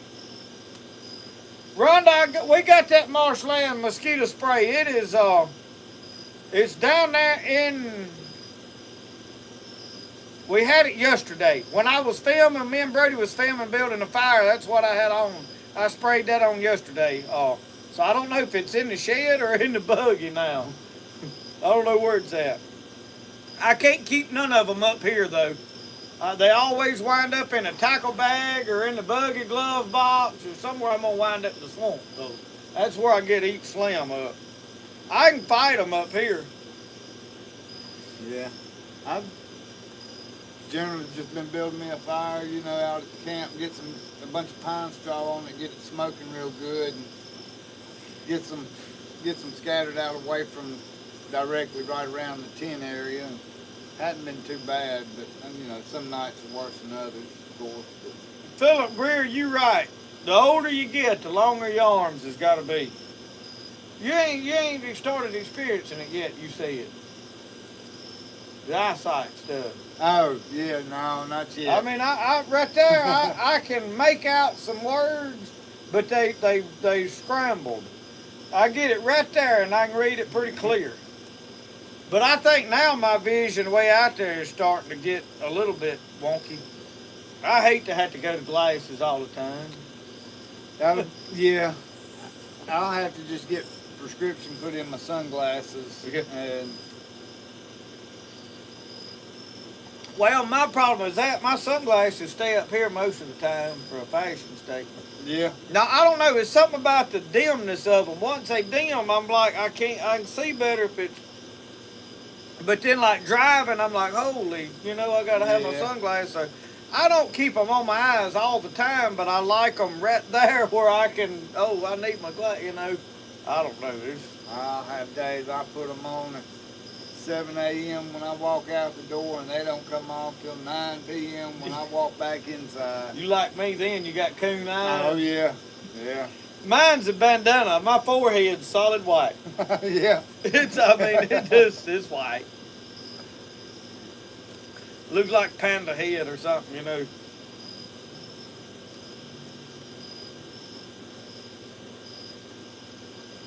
I noticed Rhonda was talking about a storm today. It's supposed to be a cool front, but not cool enough.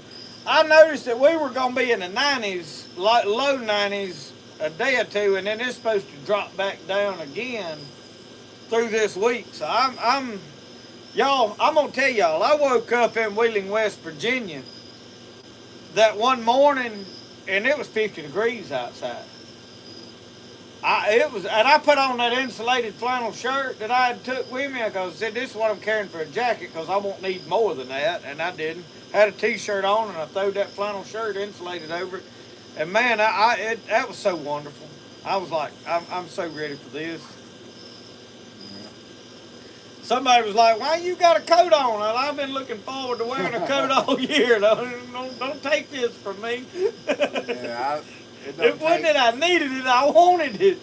Take a little bit of a temperature drop, and I'll be looking for a jacket. I just like wearing my long sleeve clothes. I don't know why. I like them. I wear pretty much long sleeves year round, but when it gets winter, I'll have my layers on come. Yeah, I like cold weather. I don't like to be cold. I mean, it ain't that I want to feel cold.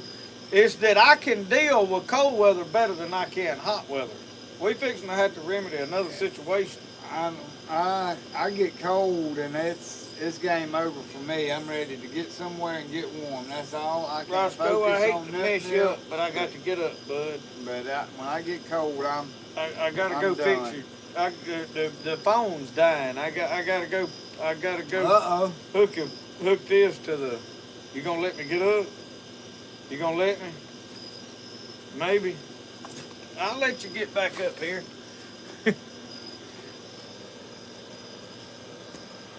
We got everything down. We ain't had time to slow down. Well, sir, that don't fit that. Yeah, everything's dying on us. We can't keep nothing alive around here. Except mosquitoes, and we do pretty good keeping them alive.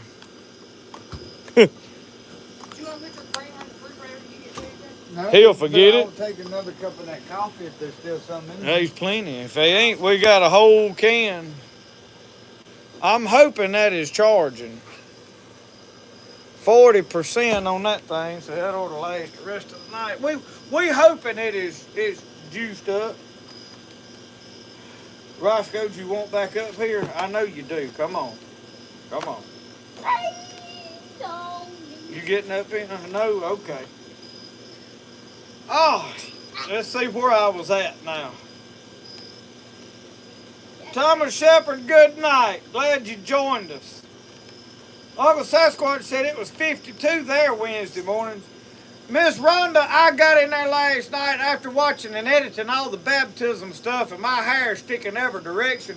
You see, my hair's it's thick. It don't grow out and hang down. It grows out like this, and it's sticking every direction. So I had to get a haircut. So I got in there and put that number 2 guard on there, and grounds in it. I tried to cut screeches here. Justin dumped the coffee pot over in the truck that he had put coffee grounds in. I couldn't get it all out. I'm gonna go steal some more of your sugar.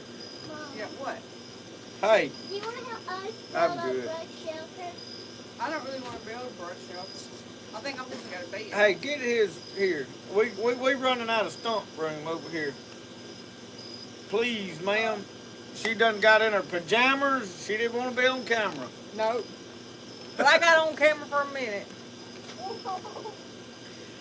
John Culpepper, he looks just like Screech. Brody, come over here and get in front of the camera and smile real big. Come over there where they can see you. Get up there. Watch that far now. Now look at the camera. Smile real big. That's Screech right there, y'all. He'll spend all next week running from Mr. Belding. Larry Alexander, let me type it in here.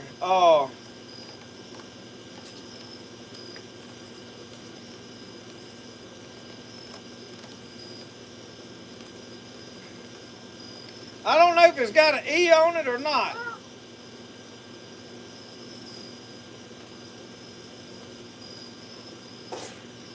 I think it's got an E on it. It may not have the E on great, but it's gray. It's the Great Outdoors, but it's Grayt because that's how his name is. His name is Great. Last name. But if you can't find it there, go back to my community post when we get off the live, and I shared a couple of his videos. He's made some shorts and stuff. He's a good guy, entertaining. But he's doing some off-grid stuff pretty interesting. I think y'all will like it. Is it got the E on Great Outdoors or It just... does not. It's Okay. It's a play on my last name, Gray. So I just put a T on the end of my last name. You're gonna have to leave a comment where they can see it. It'll pull it. Grayt. Yeah. Yeah. When I typed it, I put an E on there. I couldn't remember because I think I had trouble finding it the last time. You keep hearing about people talking about, oh, I thought I was subscribed. Well, I know good and well I was subscribed to your channel. And I pulled it up last night while we were on the trip, I pulled it up on the iPad and sat down and it said unsubscribe. I had to resubscribe. Well, then that may Brody, that may explain that why bottle there up. was several channels that I used to Yeah. watch and be subscribed that don't come in my feed anymore. And maybe that's what it is. I just kind of assumed they wasn't posting any, but maybe it's... Well, I've got a lot of them that I follow. You have to go to your subscriptions and click on it, and it'll pull a list up over there, and there'll be a blue dot if they've got recent videos or not. And but now, if I just stop watching videos, like if it throws a video up and I scroll back 3 or 4 times, then it'll quit showing them to you. Yeah, the algorithm is tricky. And see, that's what happens to me a lot is because I do preaching, medicinal plants, fishing, hunting, trapping, so much different stuff that everybody's not into everything you do. I mean, that's totally understandable. So if I do like 3 or 4 trapping videos and all they there for is medicinal plants and they don't want to see you trapping animals, which I totally understand, well then all of a sudden they don't see your videos no more. Because they skip by, and then next time I do a medicinal plant video, they don't have no idea, you know. Well, that was kind of the case for me. I started out with just going to be an off-grid channel, right, doing off-grid camp stuff. And I said, well, I can only film that when I'm up here.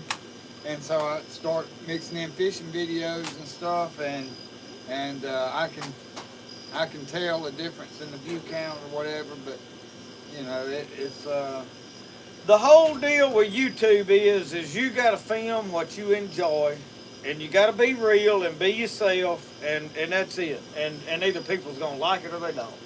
well, that's kind of where I'm at. Because So, if you're doing it for the money, it's a waste. It ain't near about worth that. Yeah. You know, so yeah, a lot of now it has allowed me to make a living, but not from the videos, from selling knives. It's unlocked the yeah, knife right. selling for me. So, you know, I get to credit YouTube for making my living, but I mean I'm down there making knives is what's doing that. But I got me a new anvil now, y'all.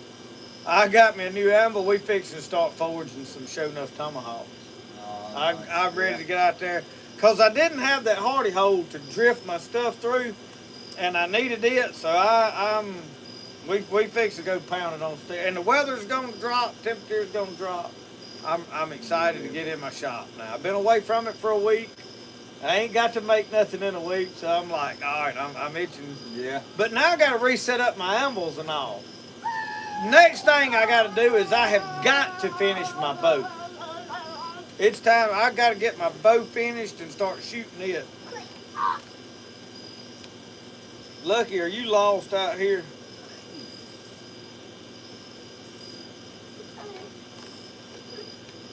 Jeffrey. She'll lick your toes, slam clean.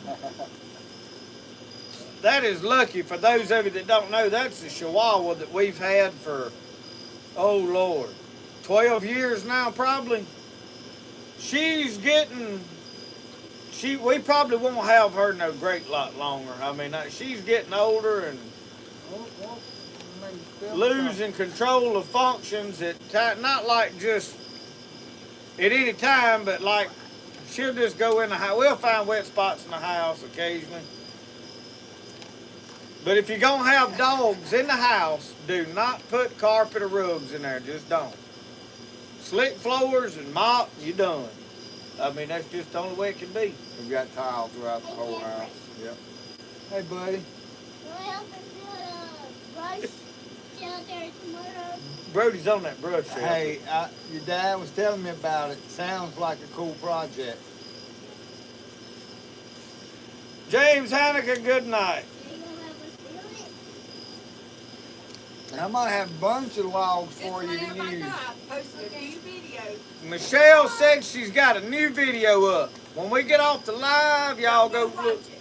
Huh? Y'all go watch it. Go watch her new video when the live's over. Or when you get sleepy and get tired of hearing us talk. Everybody's been on her about videos, and I think she come back from vacation charged up, ready to go back to making content. It hits her in spurts, y'all. You have to bear with her. She's working on it when I got here and stayed persistent till she. The editing is what gets her. She don't mind the filming and doing the videos, it's editing. I would edit all her stuff for y'all, but I'm just going to be straight honest. I don't have time. It's all I can do to do everything I'm doing and edit all my stuff and run. I mean, it's just too much, and I can't. Yeah, that editing is tricky. And I don't mind. I can edit mine pretty fast because I know what's in it. I know what's going on. But to stop and edit somebody else's, well, then you got to watch every detail in it. Mine, I already in my mind, I can know, okay, this clip somewhere in the middle of it, I got to edit out where I dropped my pole in the water or where that fish come off and I didn't want to show nobody where I messed up. You want to cut that stuff out. Not really, but I mean, if there's something in there that like there's a loud crash in the background and I'm going to cut that audio clip out or something like that. These times when I've literally, like I've been filming and look up and see a fly crawling around over the lens and you know that and when you edit it, you'll hear that zzz, zzz, zzz, right around I try to cut all that junk out. Yeah. And but other than that, I trim the ends of my clips. I don't leave a whole bunch of footage that I got to go through.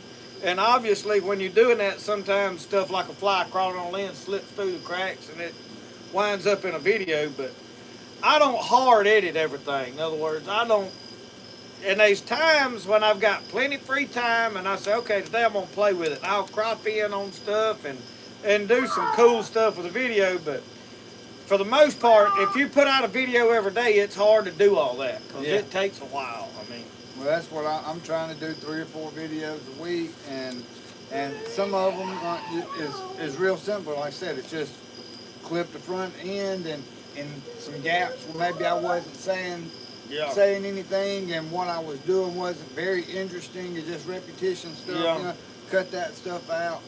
But then I like to take one of them where if I know that I'm fixing to do a whole bunch of stuff that I ain't gonna really, I try not to say nothing important through there, where I can just speed it up, play music over. I can't do that. I'm gonna just talk and I just carry on. And I've edited one today. I edited forever on it because I was trying to run 3 I got 2 of the Icebox cameras and my phone, trying to do 3 angles, and I couldn't. I've learned that adding 2 or 3 cameras at one time is a challenge, and I've done the picture-in-picture because you sent me that footage where I was catching the grinnell, and it was cool from both cameras, and I wanted to put it, so I did the picture-in-picture, but I think I would have been better to have done a little bit of one camera and then a little bit from the other camera. That's what I did. Swap back and forth, it looks better, but man, it's hard. It took me a while. I said, you know, the next video ain't gonna be well, this you got to way. pick the camera with the best audio and separate the audio from it right off the bat and run that one audio and then change your clips. Well, you got to keep the clips in line with your mouth talking or everything gets off a little bit. It's tricky. I can't mind. My editing stuff won't let me extract. I'm doing everything on iMovie. Yeah, well, maybe I need to use a couple different apps, but I just bounce it back and forth, and that's one camera is in the waterproof case, and you can't hear me good, you know. So I can only use footage from it when I'm not talking, and I said it may be too much trouble. That's what I've decided for me. Now, if I was going to do one video a week, I could sit down and take one day and play with everything and make a really cool video. But man, you're depriving people of all the other content and all the other stuff that you're doing. And a lot of times, there's a lot of people out there that they don't care how cool the video is. They want the content. A lot of people is just looking for something clean to sit down and watch every afternoon. And I mean, they want it to be interesting, but you know. Well, that's what I try to keep it interesting. The difference is when you're doing that, you're not going to attract a whole lot of new viewers. Yeah. That's the downside. Well, I said mine. Decided my videos. I'm not just new. I'm not real good at it. So my videos kind of suck at first. All of them did, you know. But I said, well, most of the stuff on TV does too. So I said, you know, if the people that's gonna watch me is gonna watch me, and the ones that don't, they won't, and I'm okay with that. And I'll tell you this: the first thing you got to know is it don't matter what you do. I mean, it literally don't matter what you do. Somebody's gonna have a problem with it. Oh yeah. Somebody's gonna. You should have done it different. Why are you doing it that way? This is better. You don't know what you're doing. I mean, it don't matter what it is.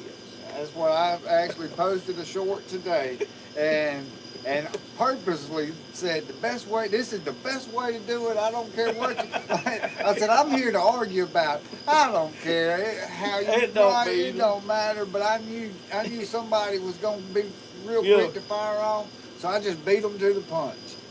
You know, you're going and tell me what I'm doing wrong. It don't matter. But now I'm gonna tell you this: if you want a video to get a lot of views, do something slightly wrong. And pretend that man, this is the way I always do it. But make sure you do it like if you're filleting fish, just do something a little bit off. And that everybody can't handle it, they got to correct you. All you need to do, we've been doing this for 50 years, you doing that, And if you can ever get them arguing in the comments section, the video will go through the roof. Yeah, well, I'm sure that'll happen. I do all kinds of stuff wrong anyway, not intentional for a video. But you gotta make them feel like you think you the expert at it. And you teaching how to do it. Yeah, well, do it a little bit off, and man, you get all kind of. Well, I hadn't looked to see what has happened on that short. I'm hoping to open it up and see that got somebody riled up. Yeah. But then it worked. That picture I posted of me going in Cracker Barrel made me more money this week than anything I posted. That's good stuff right there. It's like, It literally, and I could have cared less. I mean, it just got a lot of people riled up because it's really passionate. And to me, it wasn't about the politics stuff of it. I could care less. it's like I mean, you went and bought a bunch of stock in Cracker Yeah, Barrel. I Something mean, it ain't- had you went. yeah. But you'd have thought I'd have just went and said, "Hey, I'm for the gays," you know. But Well, all it was to me was we was going down the road. There was like 3 places to eat. Mama said, "I want to eat there," and I said, "All right." And I pulled in. it's hot. It's But I quick went ahead and took the consistent. picture because it was, well, first off, I tell you what happened. I pulled up there and I was like, well, I was going to, you know, I ain't putting no bunch of posts up. We eating at Cracker Barrel, and then I hit me. I was like, oh, Lord, they got all this controversy going on. Yeah, we eating at Cracker Barrel, you know. So, and it's not that passionate to me. I could care less. But when I got everybody riled up, and, man, they couldn't handle it. They got to arguing and got to fighting on there over it. Cause your $20 y'all went in there and spent is gonna make all the I done difference made in that the way $20 that company back, survives, ain't it? I done made my $20 back Oh, off yeah. of that post. Yeah, but yeah, But that's the way content is, and that's why there's so many political pages out there, is because people can't handle it. They yeah. see it and they don't like it. They got to argue with Yeah. it. They can't. For some reason, a person can't just scroll by something and go, "I don't like that." Even if, and especially if they think they like that person, it's like, whoa. valuable opinion.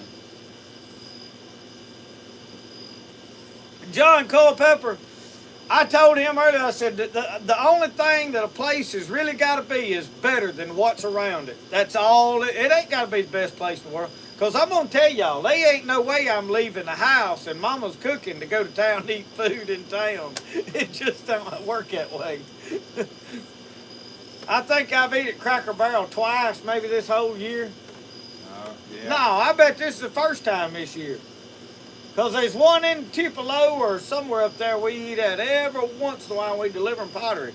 But I don't think we've delivered pottery. I think that was last fall when we eat up there at it last. I think we last time we did was Christmas, done a little catered meal for work Come on. from Cracker Barrel. We, I ain't really crazy about it. Their pork chop was good. Their meatloaf is all right. It ain't the best. Their fried chicken is okay. I ate something there though one time that just wasn't good at all. But now I'm sure this all has to do with which store you go in too. You know? Yeah, I'm sure. Oh. Cracker Barrel does. There's not a whole lot of seasoning on the food, so you gotta load it up with pepper, salt and pepper, and I guess Yeah, plenty of anytime you butter. get green beans, collard greens, anything like that, you just got to go and grab the salt shaker when you get it.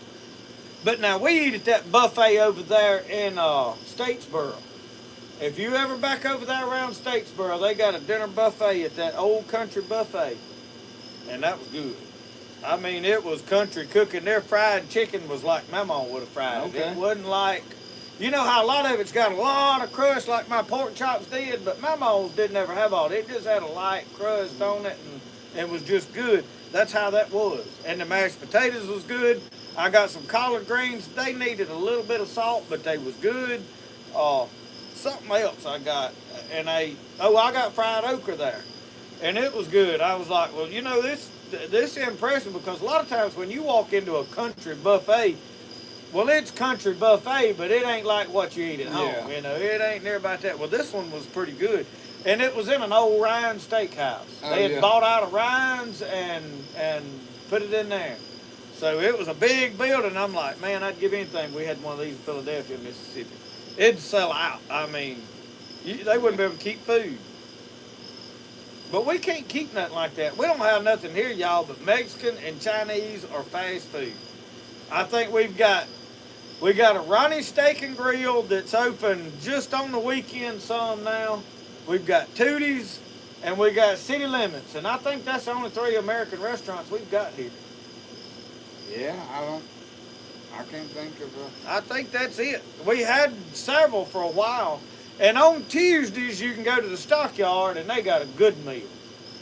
Or did have. I'm assuming they still doing it. Do they still cook at Blue Mo? You know, I don't know. Lissy worked out there at Blue Mo for a while. They had good food, but I don't know if I think they are. I never think about going out there, though. I don't. Which, me and Mama don't go nowhere on to eat on Friday. I mean, we cook here, and then, of course, every Saturday night, we live right out here. So I don't know. We don't never go out to eat. Yeah. If we was going out to eat, usually everybody goes out Sunday night after church. We get out of church and don't want to have to go cook. But now it's got to where there ain't nothing open by then. Yeah. Run pick up a stack of pizzas.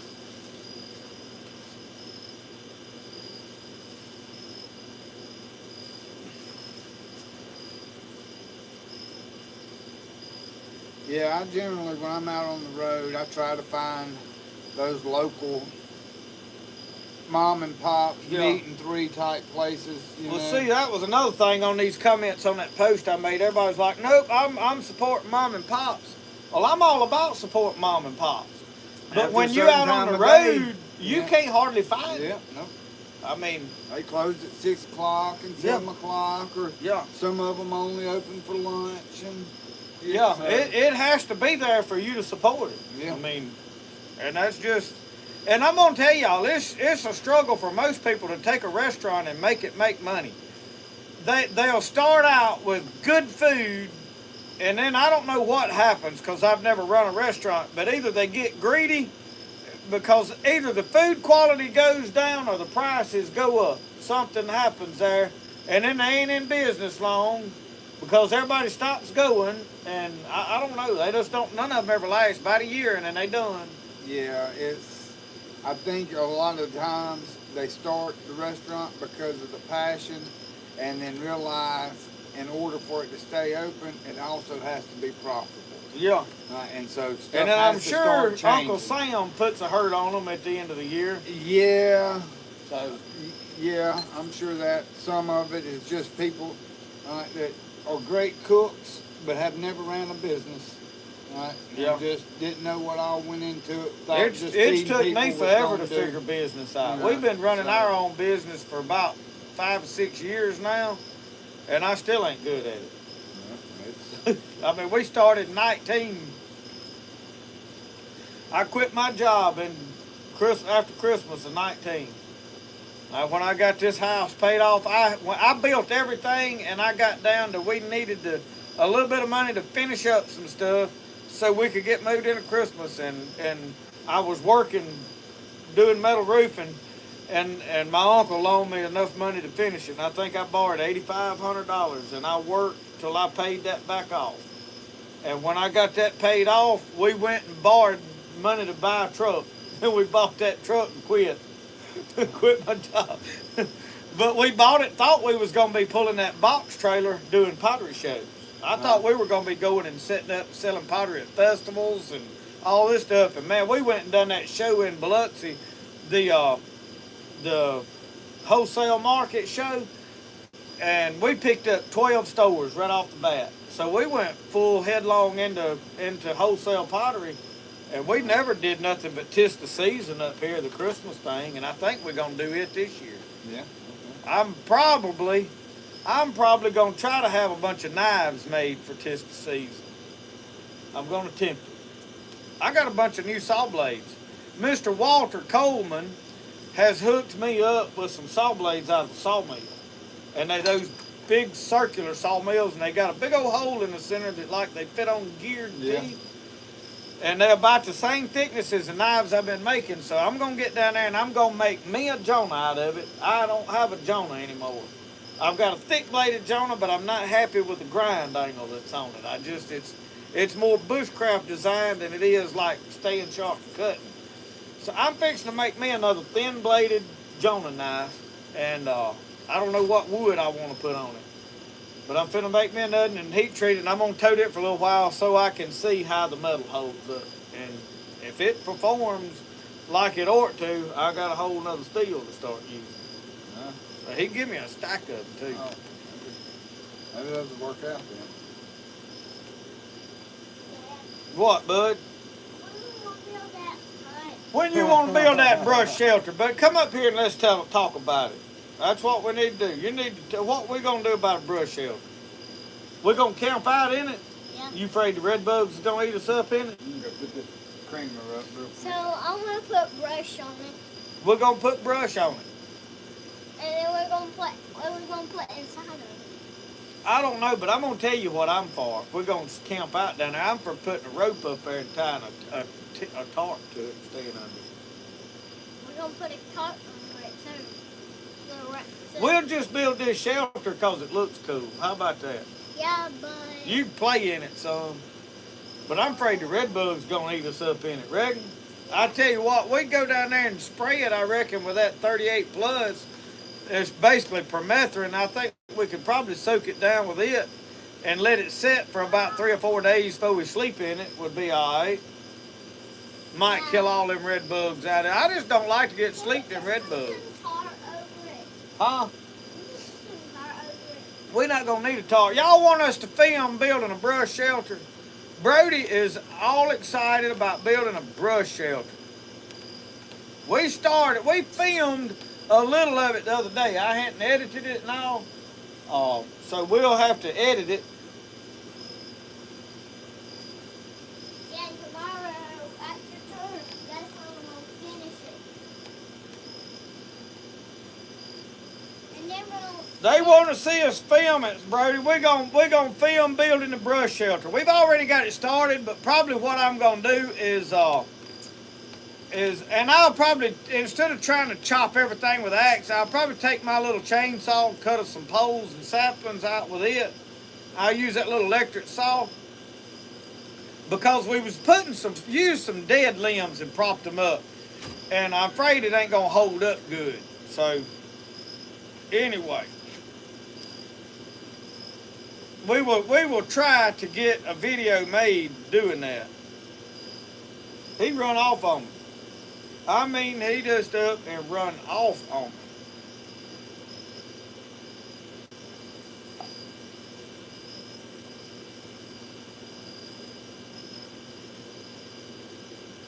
A wiki up. David, I had to look. I've heard of a wiki up, but I can't remember now exactly what they look like. I've got bushcraft books. Larry Alexander, they was what was that, a Tom Brown's, what was that book, Brody? what? Go get that book in there we got. Oh, it's a dinosaur book. No, the other book, the survival book. Oh, I don't know what it's called. You don't know what we done with it? We was looking at it last night. Anyway, it's got a lot of that stuff in it. I don't remember what all is in it. Richard T, I have not built a new shooting bench yet. Probably gonna have to get that done as well because of the muzzleloader. I've got to build a ramrod for the muzzleloader. First off, we got to get a shooting house built. I gotta build one too. I got a pile of stuff I got to do. Where y'all gonna hunt at? You on private land over here? Yeah. What? What's on your mind, Screech? I actually talked to a guy earlier this week. Was telling me about his club down in South Alabama. Said they've got 5,000 acres. What's the deal? $2,500 a year, but you can come with a camper spot. It's $2,500, and you got to put in 6 work days. I said, well, the work days ain't a problem, but just to see what all the other rules. See, we is got as far as 2,000 access. acres, and we was in at $1,000 a year, but now it's $1,500 a year, which I'm okay with because it opens up more land. I can have more hunting spots. You know what I mean? Yeah. We was at 2 hunting spots. We could have 2 feeders. Well, when we started discussing all this, I was talking to one of the club presidents. I was like, well, now I'm for raising the dues to $1,500. I'm not for giving up land because the land lease is going up. I said, but I said at $1,500, I said 2 feeders ain't enough. Yeah. He said, I agree with that. He said, we are. So today I went and put in my 3rd feeder. I got 3 feeders running. Yeah. And actually, I'm going to be running 4 feeders, but one of the spots I've got a shooting house I put there and everything is a club stand, and it's at a club location. And I've got to go do some more work at it because I went over there today. Pine trees is you can't. It's going to have to be. And I hate to go in and cut all their pine trees down. Oh, yeah. So I'm going to move it over to the wood line and clean the strips out, and then I may clean me a lane back out in that pine thicket to see. But I'm just, I got to do some work there, but I'm going to run the feeder there, and will be mostly me hunting it, but it's where if somebody else wants to hunt it, they can, which as long as it ain't hunted to death, I don't care if somebody hunts my private stands. I mean, if they want to, as long as I know who it is and they let me know they go in there. Yeah. It ain't no, I'm not one of them people that's like, oh, stay away from us, you know. I just like to have my own stuff so that I can feed it like I want to and put what I want there and set it up like I want to. That's my reason for it. It's like, keep everybody out of it. It hurts your feelings if you got a big buck on camera and somebody comes in there one time and kills it, but I mean, it ain't my deer. It's just deer, you know. Right. Yeah. I'm there for the enjoyment though, not the deer. The deer's a bonus. Yeah. Well, Days like today's what I enjoy. Well, that's me, and that's why I was considering that when it's about an hour, less than an hour from the house. I can get up there pretty easy and get a little more time in the woods by joining that club. It's only 20 people, right? So 20 people, well, 18 they're looking to add to. Yeah. So 20 people over 5,000 acres you're pretty spread out. Yeah. You know. See, we got 2,000 acres and we was at 24 people. Okay. Or 22, and now we're down to 14, which is why if we could get back up to 20 members, we could back off probably to $1,100 or $1,200 and be okay. I'd rather pay a little higher dues and have fewer people. I've got I'm supposed to be selling chances for a rifle for the deer club. I forgot all about it. I got to get started selling them. I don't even know what it is. Let me go grab them chance. Because somebody may want some. I don't know. I forgot all about it. I probably want some. I mean, I never win anything, but I'll definitely sign up for a rifle. Hey, buddy. You'll help us build that Help you build that shelter? Man, I'd love to help you build that shelter, buddy. I got a little bit of. What time you gonna wake your daddy up in the morning and make him go do it? Maybe Early. We got a Ruger American Gen 2 308 rifle. Drawing is September the 27th. $5 a ticket. 308. That's in my mind. That's the perfect rifle. It's as good as they get. You got the knockdown of a 30-06 and the range of a 270, and it's the perfect in-between gun. The only one that I say beats it is a 7mm 08. And the casings are almost identical. The only difference in them is the size of the bullet.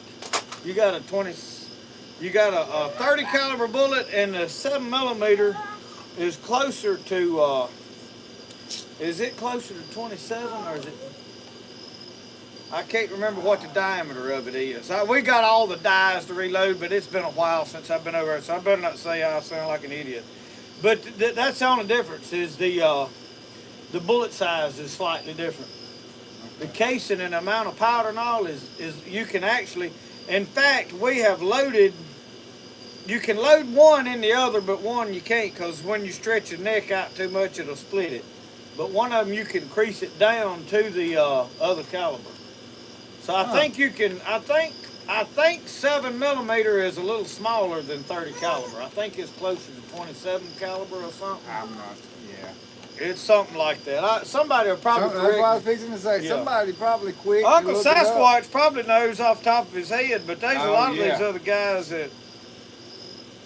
I've got a 708 that I have had for a lot of years. It has put a lot of meat on the table, and it's always penetrated well, but it's had enough knockdown. It shoots pretty flat. It's been an awesome round. And then the one I've got is short bolt action. It's a Model 7, and it's like a Remington 700, but smaller.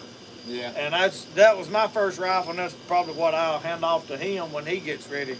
Lissy toted it for a while, and I don't think she ever shot nothing with it. Well, truth be told, for this area of Mississippi, all you need is a 30-30.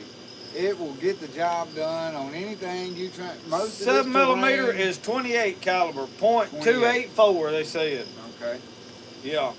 I thought it was a slightly smaller than the 30 caliber was the way it went, because I couldn't remember. It's been a while since I've loaded them.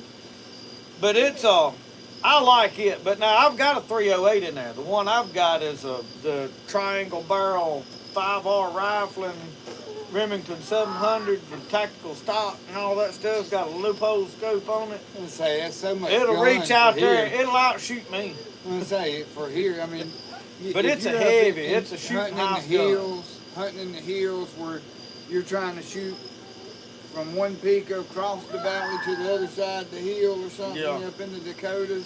That's the gun for you. Down here, a 30-30 is gonna get through the little pine brush thicket. I like and my it's gonna- 45-70. Yeah. Because if it hits something, it's going to knock his feet out from under. Yeah. Well, that's the thing. You got a bigger top. The only problem is it'll destroy some meat now. Yeah. But I'm going to tell you, the older I get, the worse I hate tracking a deer. I mean, I used to love it. I have literally crawled on my hands and knees finding specks of blood and looking for tracks, knowing that deer's hid and he went through here. I mean, I was the dog for a while. Until you ain't hunting, or until the Be midnight when I found it. Till the temperature drops good enough, you know the meat's not gonna burn. You can come back tomorrow and find it before it starts thawing out. Yeah. But now here in Mississippi, that window is, you got to It's watch short, that. yeah. Bow season, if you don't find that deer you bow shot here that night, he ain't no good the No. morning usually. No. You can hang it up. If you don't find him that night, it don't pay to even go back and look for it tomorrow. And then the next problem is coyotes find it. You ain't got nothing no way. They'll have it. There may be some of it. You may find your horns if it was a buck, but that's gonna be about all you got left. Yeah, and I've done pretty much all of my hunting on private land, you know, and having the ability to not have to drag it. Just you can go, Yeah. you can cut whatever you need to cut to get down in there with the 4-wheeler or the side-by-side or whatever. You know, you can put lights on it. You can, you know, that makes a big difference in going out and. Well, I'm excited about taking a bicycle over to the woods and riding them trails. Now that's gonna be pretty cool. I'm not trying to bring the deer out with the bicycle. My whole deal with the bicycle is I can park my truck up there at the road and take that bicycle and shoot into them woods way back there, and they ain't nothing heard me coming, Yeah. ain't smelt me, ain't nothing. Yeah. Well, I was just thinking as far as back here, it's you got so much ground to cover that Yeah. that would be the perfect little machine to slip around on. And then you know. when if I get my 4-wheeler, I hadn't talked to them about the 4-wheeler since they took off with it, but they gonna get it fixed most likely. I'm gonna take it over there and just park it at the deer camp, hide it in the bushes and leave it. Yeah. Just park it back there and let it sit back there. And if I kill something, I can go get my 4-wheeler and go get it and bring it to the truck. But most likely, if I do a good enough job and kill it that it drops where it's at, and I bow hunting, hold a horse of a different color. You know, it's generally it's gonna run off. Yeah. I have hit some straight down under me and hit them in the back, and they laying right there. I've done that twice. But most of the time they run off. You got to go find them. But anyway, I could take the bike in there, kill a deer, come out. If I kill it, like I said, with a rifle and neck shoot them, which I normally do, and they laying right there, I can take my truck in there just about it and get it in most of these places. There's one area that I'm not sure if I can get my truck all the way. I can get it most of the way, but and that's the one I went to today. And the only reason that I may not get there is there's one little ditch, and it was dry today, but this winter it may not be dry. Do you have a pretty good trail system at your? Yeah, at the we camp got up there? wide open. The only problems that we've got is it's in hill country over there. These hills, they're not like mountains, but I they're know the area. Yeah. they're 40, 50-foot hills at least, and they pretty well slope, and the roads is washing in places. So the roads has got these washouts you got to watch for. And here's the thing on a bicycle. Me on the buggy and all, I slow down and I can get through all this stuff. You go zipping through there in a bicycle at night coming out of the woods and that front tire goes off in one of them things, you going over the handlebars, and that could be a rough ride in them rocks. Because there's big old sand rocks in there about like a baseball scattered out down through there. I had a bicycle helmet as part of your hunting gear. That's against my upbringing. I know. Yeah.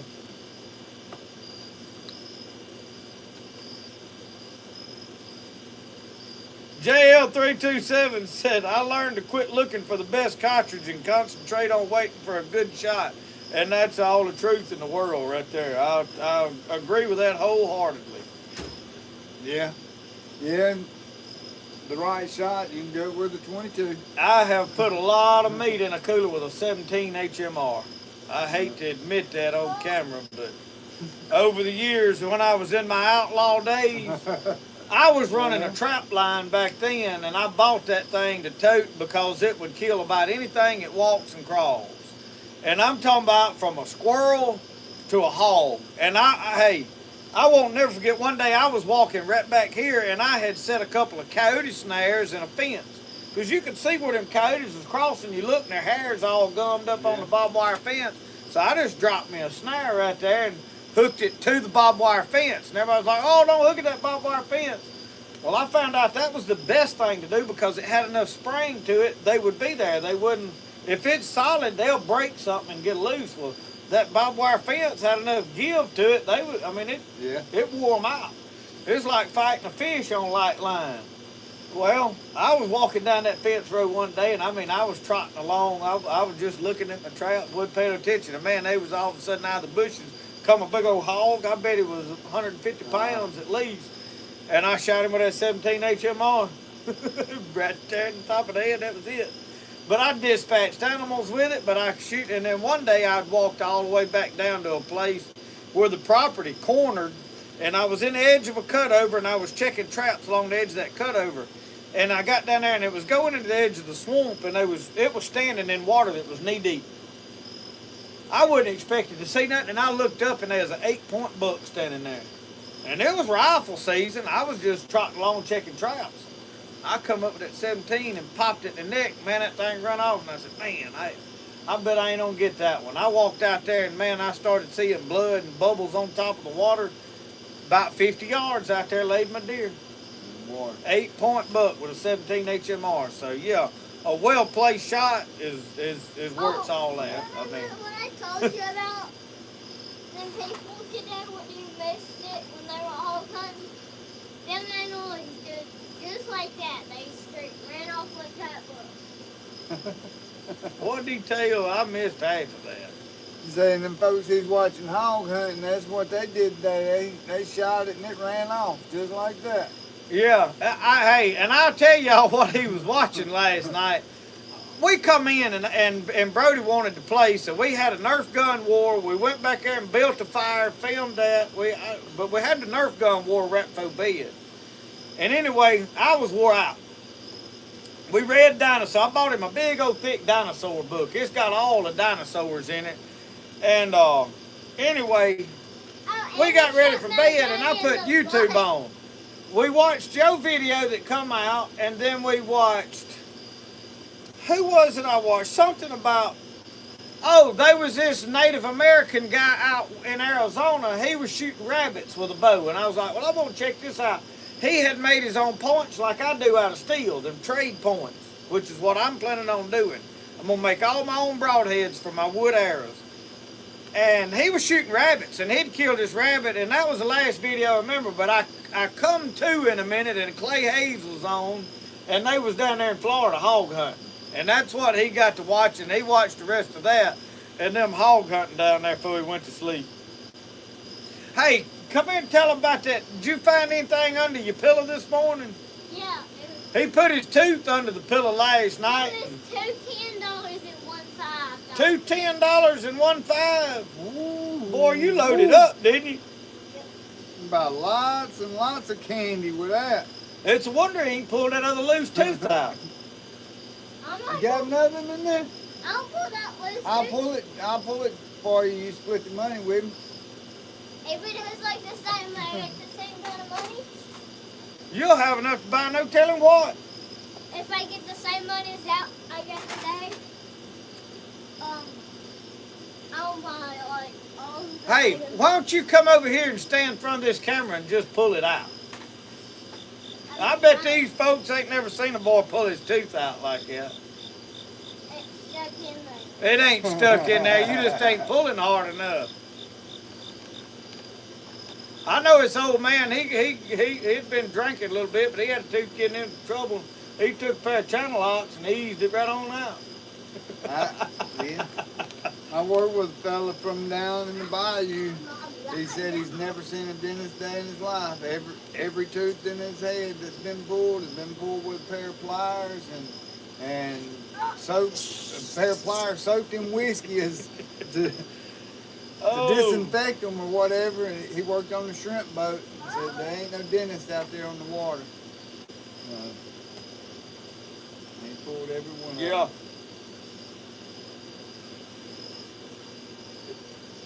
Philip said inflation has hit everywhere, even teeth. Uncle Sasquatch said he got cheated. He did good to get a quarter for a tooth. Uncle Sasquatch, I think times has changed a lot nowadays, ain't they? Hey, yesterday I think evening, I used to get $1. spider chased me. Yesterday evening, the spider chased me. A spider chased you. Come over here and pull that tooth on camera. I believe you can get it out.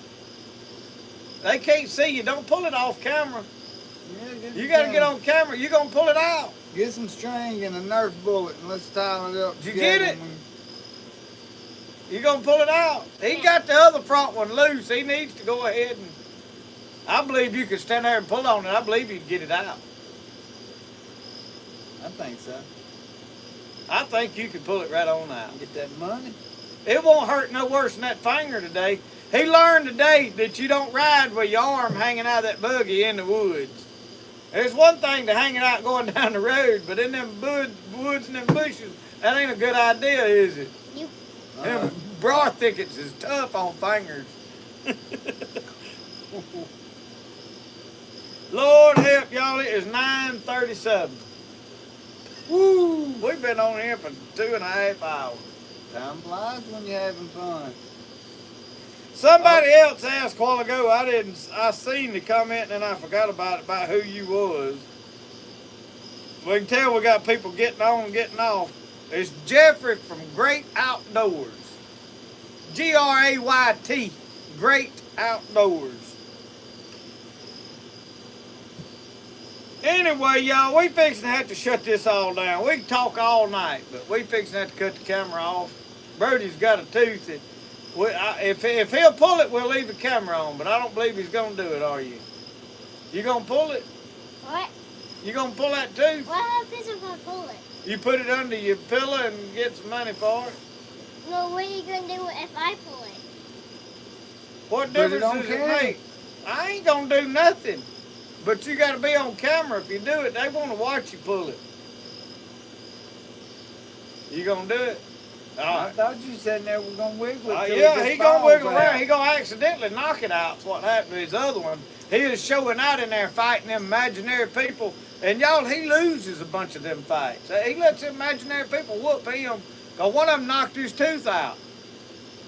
You just letting them win, wasn't you? He flopping around in there. Next thing is know, his head hit his knee in there. While we was gone, he was at his numbons. called and said, well, he's missing a tooth. He's tough. He's whooping everything in sight, including himself. Yeah.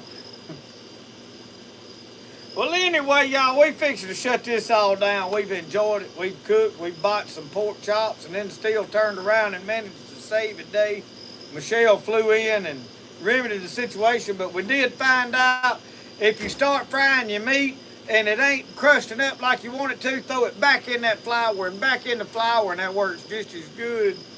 Yep. I didn't know that worked, but we found out tonight that it did. Twice fried or thrice fried. It don't You matter, fry a however pork you chop like it. 3, 4, 5 times. It's like bread, you know, like toast. Whoever knew that you could take bread cooked one time and then they decided to cook it again? Just keep cooking. Yeah. I mean, you ever thought about Into that? something else. Yeah, it ain't even bread anymore. It's toast Yeah. after the second cooking. So what do you do when you fry that pork chop again? Yeah. Just What's fries. that called, huh? You gotta call it friced or something, you know. Something. Gotta come up with a good name for it. We've enjoyed the night, y'all. Brody, come in. What's the best way to do There's things? a way I like to do it. Tell them we'll see them next time. See you next time. Y'all, thank you for watching. We'll see y'all.